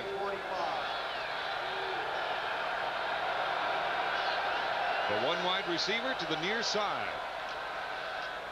Penetration by Clifford, and he brings him down from behind. Wasn't it? Yes, it was James Clifford. A great effort by the senior James Clifford. Comes in, takes on the block, spins off of it, backhands the quarterback. You can see closes from his linebacker position, brushes off Willis, the fullback, backhands, I believe, Ian Shields in a quarterback. Right. Well, you can see what penetration does to this offense. Well, we talked about relationships earlier, and when you penetrate, you force that quarterback to alter his path, make his decisions more quickly than he wants to, so nobody knows where the quarterback is or when he's going to pitch it. Second down and 13 after loss of 3. Willis down to the 40-yard line. He has as much acceleration as anybody I've seen. Curtis was the starting fullback at the beginning of the year, actually been 3rd on the depth chart. J.D. Stewart did not, I don't know whether he even suited down today. He's the starter now. He hurt himself a week ago. He's got great acceleration too, but Oregon State uses 2, 3, sometimes even 4 people at that position. Still with 150 yards today. 3rd down and 6. Shields at quarterback. Might have been some movement on the line. I don't see a flag. We do have a flag go down, and in fact, before the play starts. The fullback dive has been very effective, racking up big yards. Steve Hoffman and Mike Iveliko inside. There was no play. Dead ball. False start. Offense. Repeat third down. James Owens. Or check that. Willis unable to bust it big. Now in a 3rd and 10 situation, Oregon State typically is left with running the triple option. Most teams have been lining up, playing it hard outside and letting the fullback run. 12:49 remaining. 3rd down and 11. Only one on the Huskies today. Willis and a whole lot of purple jerseys around him. This time the Huskies line up hard on the outside and don't let the fullback run. That is absolutely Steve Hoffman and Mike Iveliko inside do the job on 3rd down, get the defense off the field. Iweliko getting some extended playing time today. Has no stats coming into the contest. Was listed as a possible backup to Steve Hoffman, either he or the senior Mike Lustig. So Colas was back in the punt. Shelley is back on the 10-yard line. How about a fake? Feel a fake coming on here, guys? Nope. How about a roughing the kicker? Yeah, Andy Mason and Jamal Fontaine were the two back there on Colas. So this will be an automatic 1st down. Huskies trying to get aggressive and make big plays. 15 yards and an automatic 1st. So Oregon State will keep this drive going. Even when you're trying to make big plays, you've got to play smart. That's the 2nd penalty on Washington today. Maybe Andy Mason just wanted to play a little bit more. He wasn't ready to go sit down. He says, I got to find a way to get at least 3 more plays out of this series. He found him quick, huh? So the ball is put at the 30-yard line. No huddle by Oregon State. Just under 12 minutes to go. 1st and 10 from the 30. Little crossbuck action that time as Dwayne Owens gets down to the 25-yard line. We see this again. Take a look at the talent that Owens has to stay up off the ground. He's nifty movements, got great arm strength. He'll put his hand on the ground and push himself off the ground or keep him off the ground with people on his back many times. Listed at 200, I'll bet he's closer to 215. Yeah, he looks much bigger than that, even though he's got the white pants and the white jersey. 2nd down and 5. Clifford on the tackle. Ball on the 25. Only receiver is to the bottom of the screen. Tommy Smith tries to stir things up. There's the pitch. Now they got the angle. Shane Palcoa gives chase to the ball carrier, Cameron Reynolds, as Palcoa is able to get him out of bounds, but not until they get another 1st down. Reynolds, the freshman out of Lake Oswego. Tommy Smith's success in getting in the path of this pitch previously cost him on this play. He tries to make the big play again. Very smart play by Ian Shields. Also a nice play by Cameron Reynolds to maintain that relationship and stay in pitch position. A true freshman. 1st and 10 from the 12-yard line. Owens again. 2nd time they've called that play, and he fumble. Let's see, they didn't call it down as the ball trickled inside the 5-yard line. And they're saying Oregon State ball. There's a lineman downfield making a play. We talked in our open about Jaime Fields' ability to lay a lick. Owens makes a nice move to stay away. Jaime Fields right there from the backside along with Tommy Smith. Tears it out. Reggie Reacher has the first shot at it, but ball looks like it ends up underneath the tight end, Ray Penniman. They gain an extra 3 yards on the fumble. Anything we can get. 2nd and 2. They can get a 1st down.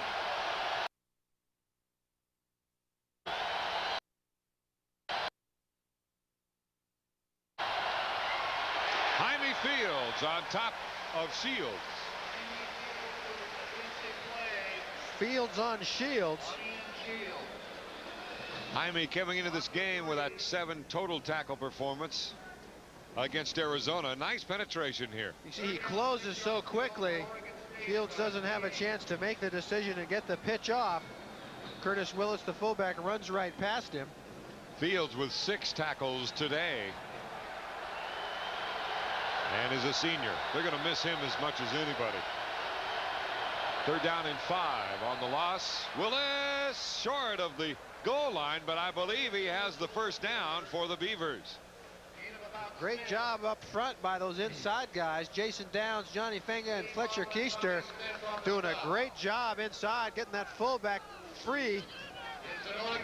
Tommy Smith on the bottom. Dave Hoffman in there getting a lick. I'm really surprised Oregon State's running anything but the triple. Seems like they run the double option and they put themselves in a negative yardage position. Takes himself right out of the fullback game. Willis has played very well today as your fullback. He sure has. 1st and goal from the 2. Here comes the crowd. Wide receiver to the right. Oh. And that's a touchdown. He broke the plane. He paid for it, but Willis got the TD. Oh, what a hit. That was a great hit. Ouch. He's not sure if he scored on Washington or Washington State right now, but he got it and he knows it. He broke the plane, and then Dave Hoffman broke his spirit. At least broke him. See the smile on his face.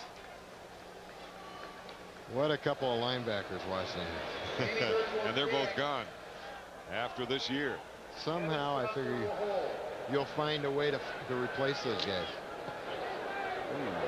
Brooks extra point, no good. There's the hard left we were talking about earlier. Oof. And again, as you said, Steve, problem with the closer he gets, the harder he hits it, and the more it goes left. Well, you could see where he drilled that ball. He is just pounding it. There's the hit, but not until he got 6.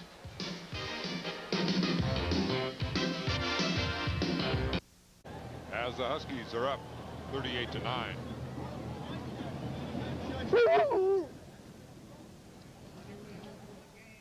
Catch college football action after the touchdown by Oregon State. And the kickoff, Jay Berry getting it out to the 30-yard line. And you could hear Lou Gellerman, the PA announcer, saying a 20-yard return for the senior. Late arriving crowd earlier today. A lot of homecoming festivities. Arizona still trailing in their game with SC, as Damon Ewart now brings the Huskies up to the line of scrimmage. 1st and 10 from the 30-yard line with a wide receiver, a single one to the right side. Turner in the backfield with Leif Johnson as the tailback. Slips a tackle, but Rico Petrini is able to stop him, the middle linebacker, for a short gain. Oregon State's drive was capped by this play as Willis scores, takes the hit by Dave Hoffman, and this all coming after the roughing the kicker penalty on Washington. So the drive goes 55 yards and they eat up 5.5 minutes. Very characteristic of an Oregon State drive and what they'd like.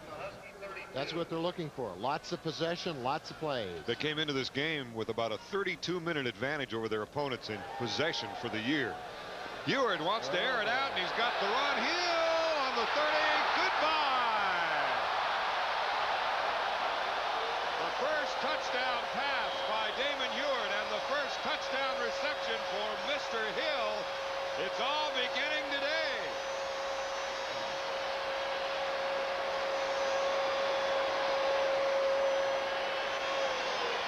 68-yard connection.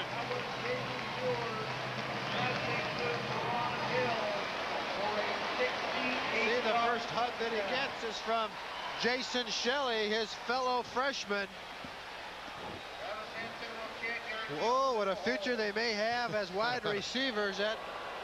Well, they've been saying all along that Damon Ewart has an outstanding, accurate, strong arm, and we're getting our first look in a game situation today as Hansen boots the point after. So Washington now up to that 45-9 lead. And I don't think the Huskies mind, with nothing personal against Oregon State, to run up a score a little bit after they see all the upsets that are taking place today with ranked teams. Well, and I don't think it's so much a chance to move up in the rankings as it is to give this team a little bit of confidence. You see Damon Heward right here. Theron Hill beats that double team right there, just flat out runs away from it. A lot of air under the ball. Theron Hill catches it full stride. Last year's longest pass was a 71-yarder from Billy Joe Hobert to Mario Bailey. Remember that against Kansas State down the middle? This one's 68 yards, and he's got his first TD pass. Almost set a record. But we talked about the nice soft ball that he throws. Of all the quarterbacks at Washington here, counting Billy Joe Hobert, Mark Brunell, over this past offseason when Mario Bailey was going to work out for professional scouts, he would have Damon Heward come out and throw to him just because he threw such a nice catchable ball. Mario Bailey says, I want to look as good as I can. I want a guy that's going to throw a nice tight spiral. Interesting. Interesting observation. Yeah, we're seeing a bit of the future right here. Damon Heward, Jason Shelley, Theron Hill, Richard Thomas, Patrick Kessie, the big 300-pound guard we saw. And if we got Jason Crabb coming in to kick, we do indeed. Once again, the Huskies are not trying to run up the score on anybody in order to make it look good in the paper on the East Coast on Sunday morning, but this is a team that hasn't had a whole lot of good things happen to it over the last 2 weeks since the Stanford game. They want to come out and feel good about themselves heading over to Pullman. Well, and I think it's just classic bad timing for Oregon State, having to come in and face this team after what you say, everything that happened. Here's Dwayne Owens. I'd also point out to those Oregon Staters that this is not a starting team that's coming back in and beating up on the Beavers right now. Good point. Don James is not that kind of coach. No, he strongly feels that you don't do that for the sake of rankings, and so does Dennis Erickson for that matter. They both have made it clear that they will not run it up for the sake of any national rankings. Well, I know I saw Gino Torretta in there with 5 minutes to go throwing out and up routes. Yeah. With a 21-point lead over West Virginia last week, and then Coach Erickson comes out and complains about, oh, what are we supposed to try to run it up now? We didn't do that. We've got second units in there now on defense for the Huskies as Shields hands off for a short gain as Reynolds again carried, the pure freshman that Steve alluded to earlier out of Oswego. 5 true freshmen on Oregon State's squad this year. Well, you got 71% of this team is either freshmen or sophomores. Oh, and they returned 19 out of the first 22 on defense, and 17 on offense, and both kickers. Ian Shield is just a sophomore, and he has second down and 9.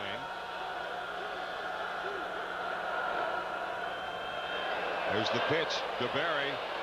Hillary Butler falls down. He has the first down up to near midfield as Hillary Butler, the linebacker, number 45, and Lamar Lyons knocks him out of bounds, but Butler goes down, and that allowed Jason Berry to get around the corner.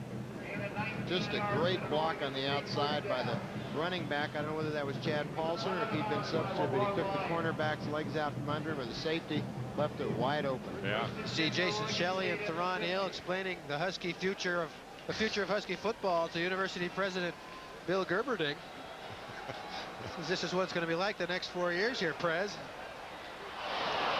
Pass incomplete. As they were going to number 86, Chris Cross. And there's your brain trust and your air connections for the next 4 years. Next 3 years at least. What do you call that haircut? Nothing. Nothing. That's right. Clean. That's what you call that haircut. Gillette loves that kind of haircut. Second down and 10 for Oregon State. Down to 7:20 remaining in the game. And a lot of folks will probably stick around because, as we said, they'll announce and introduce all the seniors for this Husky team and let them run off the field one at a time. It was a very touching moment last year because Washington had secured the trip to the Rose Bowl, came in, took on Washington State, and then each senior was handed a single rose as they ran off the field. It was a pretty powerful experience. Touching. Third down and 7. Maybe the Beavers will be handed a rose as we leave the field today. And they pitch it. As Reynolds gets the first down and down to the 30-yard line. Lots of backup people in there. Cameron Reynolds is an interesting story. Coming out of high school, he did not have great speed times in the 40. And the coaches claim that the reason is because he never runs in a straight line. He's always got a shoulder dip or a leg going somewhere. He just never puts it down and runs. Well, you put that out on a football field and it translates into a move. The defensive backs, it's a lot tougher when the guy's never running in a straight line. I think you want guys that don't run in straight lines. Lamar Lyons got him out of bounds. That was quite a move. Reynolds again. Nice move, yes. Steve Springstead took the bait on that one. Donovan Schmidt also. He was one young man that Oregon State was going to play from the get-go this fall. He came in as a true freshman. They had no idea that he would be able to pack into an already talented halfback position, but he's been there since day one. 2nd down and 2 as we come down to the 6-minute mark. Washington leading 45-9.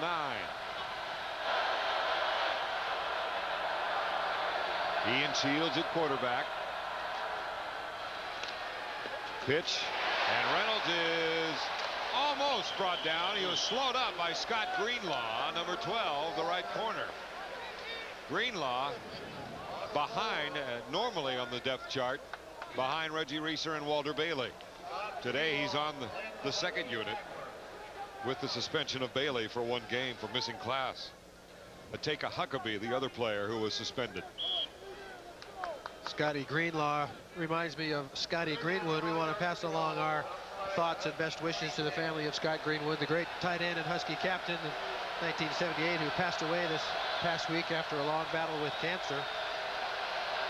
3rd down and 5. Shields keeps, and Steve Springstead brings him down inside the 20, but not until he gets the 1st down.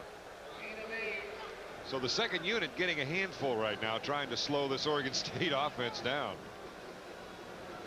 Be sure to catch college football action as the Arizona Wildcats take on the USC Trojans Wednesday, November 18th. That's at 8:30 here on Prime Sports Northwest.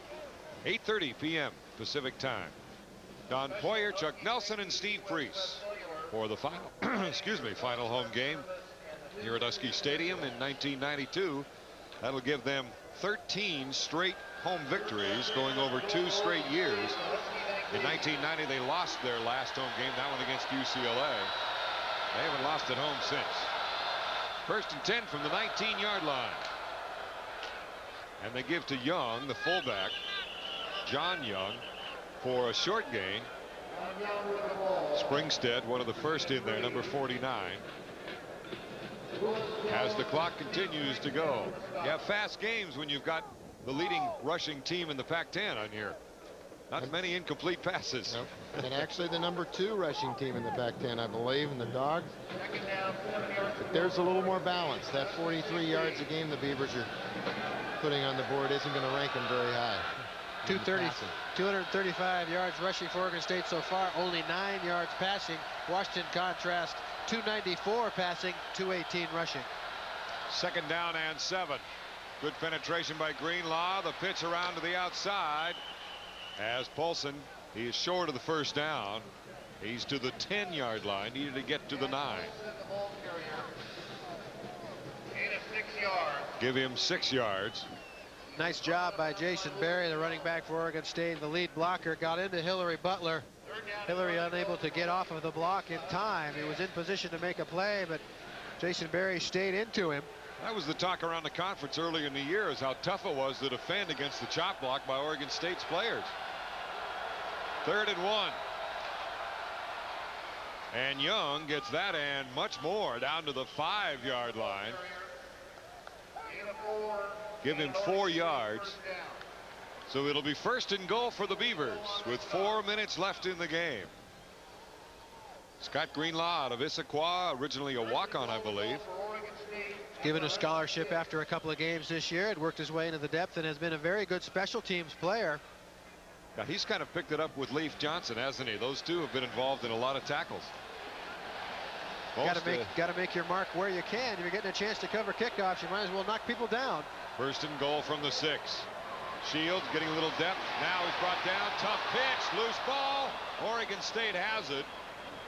but it goes back to the incomplete pass because it was a forward pitch. All right, to Barry.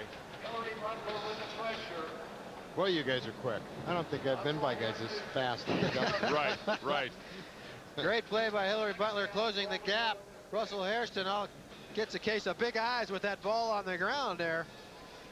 You've got to be very aware of those angle of pitches, don't you? Not only as a quarterback, but as an announcer. The ball's in the air 65 times a game, either through passes or pitches. It's tough to keep that relationship. Those halfbacks, I got to admire them sometimes. The quarterback will be forced off. They'll be up in front of him. Whoa. Second down and 6. Second and goal from the 6. Same play. Barry can't quite get in there. He's down to the 1-yard line, and Shields is down back in the middle of the field.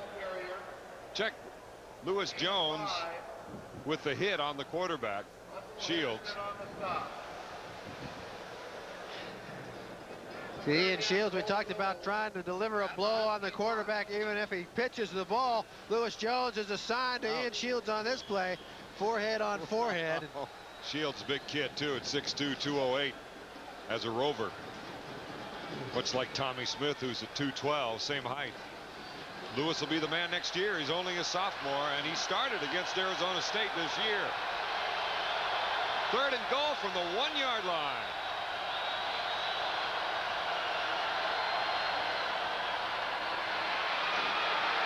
He won't do it. Let's count purple shirts on this pile. We got about 5. Big crowd of Huskies on Ian Shields. They were not about to suffer the wrath of the first unit on defense if they allowed a score. Well, they get one more chance at it right here. 4th and goal from the 1. It's a whole different way of thinking when you're running an offense like this. You don't send in a play necessarily. Andy Mason in the first unit checking it out. Darius Turner trying to rumble with the feet. 4th and goal. Touchdown, Oregon State. Chad Paulson. Paulson comes in with his 5th touchdown. Well, Steve talked about the success that Oregon State has had in 4th down conversions when they were short yardage conversions.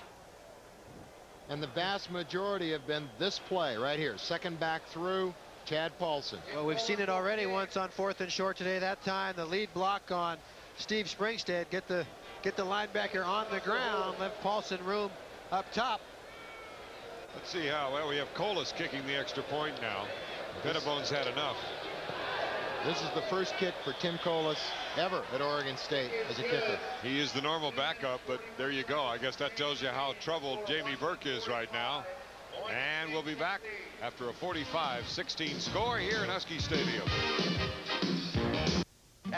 6th-ranked Washington leading Oregon State, hoping to have a 6-1 conference record, and will have that at the end of this game and be 9-1 for the year so far. There's the little quick hit as we spreading out very quickly. Oregon State from the huddle, barely spread out. And Steve, you can explain this better than anybody. And then they kick off. Well, the intention is just that, number one, they catch the the deep backs lining up a little bit shorter. So you try to then pump the ball right over the top of their head. They have to go back and field it, and then you catch them in an advantageous position. It has not worked well. They've tried it 4 or 5 times this year. Really haven't gotten anything out of it until today when they did get the one short return. Nakani comes into the game. Tom Nakani as the quarterback. 1st and 10 from the 30. And Eugene Harris carries the ball out beyond the 35 to the 37-yard line. And for Oregon State's drive, again, it was Chad Paulson getting his 5th touchdown of the year on the ground for Oregon State, their 2nd of the day, which capped a 70-yard drive. Incidentally, Oregon State with 260 total yards. They got 135 in the last 2 drives. So most of those yards coming here in the 4th quarter, or not most, but half. Nakani at quarterback. Been a good practice player for a number of years for Washington as he gives to Harris. And he is short of the first down. Eugene Harris, the ball carrier. Gain of about 4 yards. Down to a minute 40 seconds left in the game. So Todd Bridge, Eugene Harris, Richard Thomas, Eugene McCarthy. A lot of players getting a chance to see the field. As they should. Coming down to a minute 20.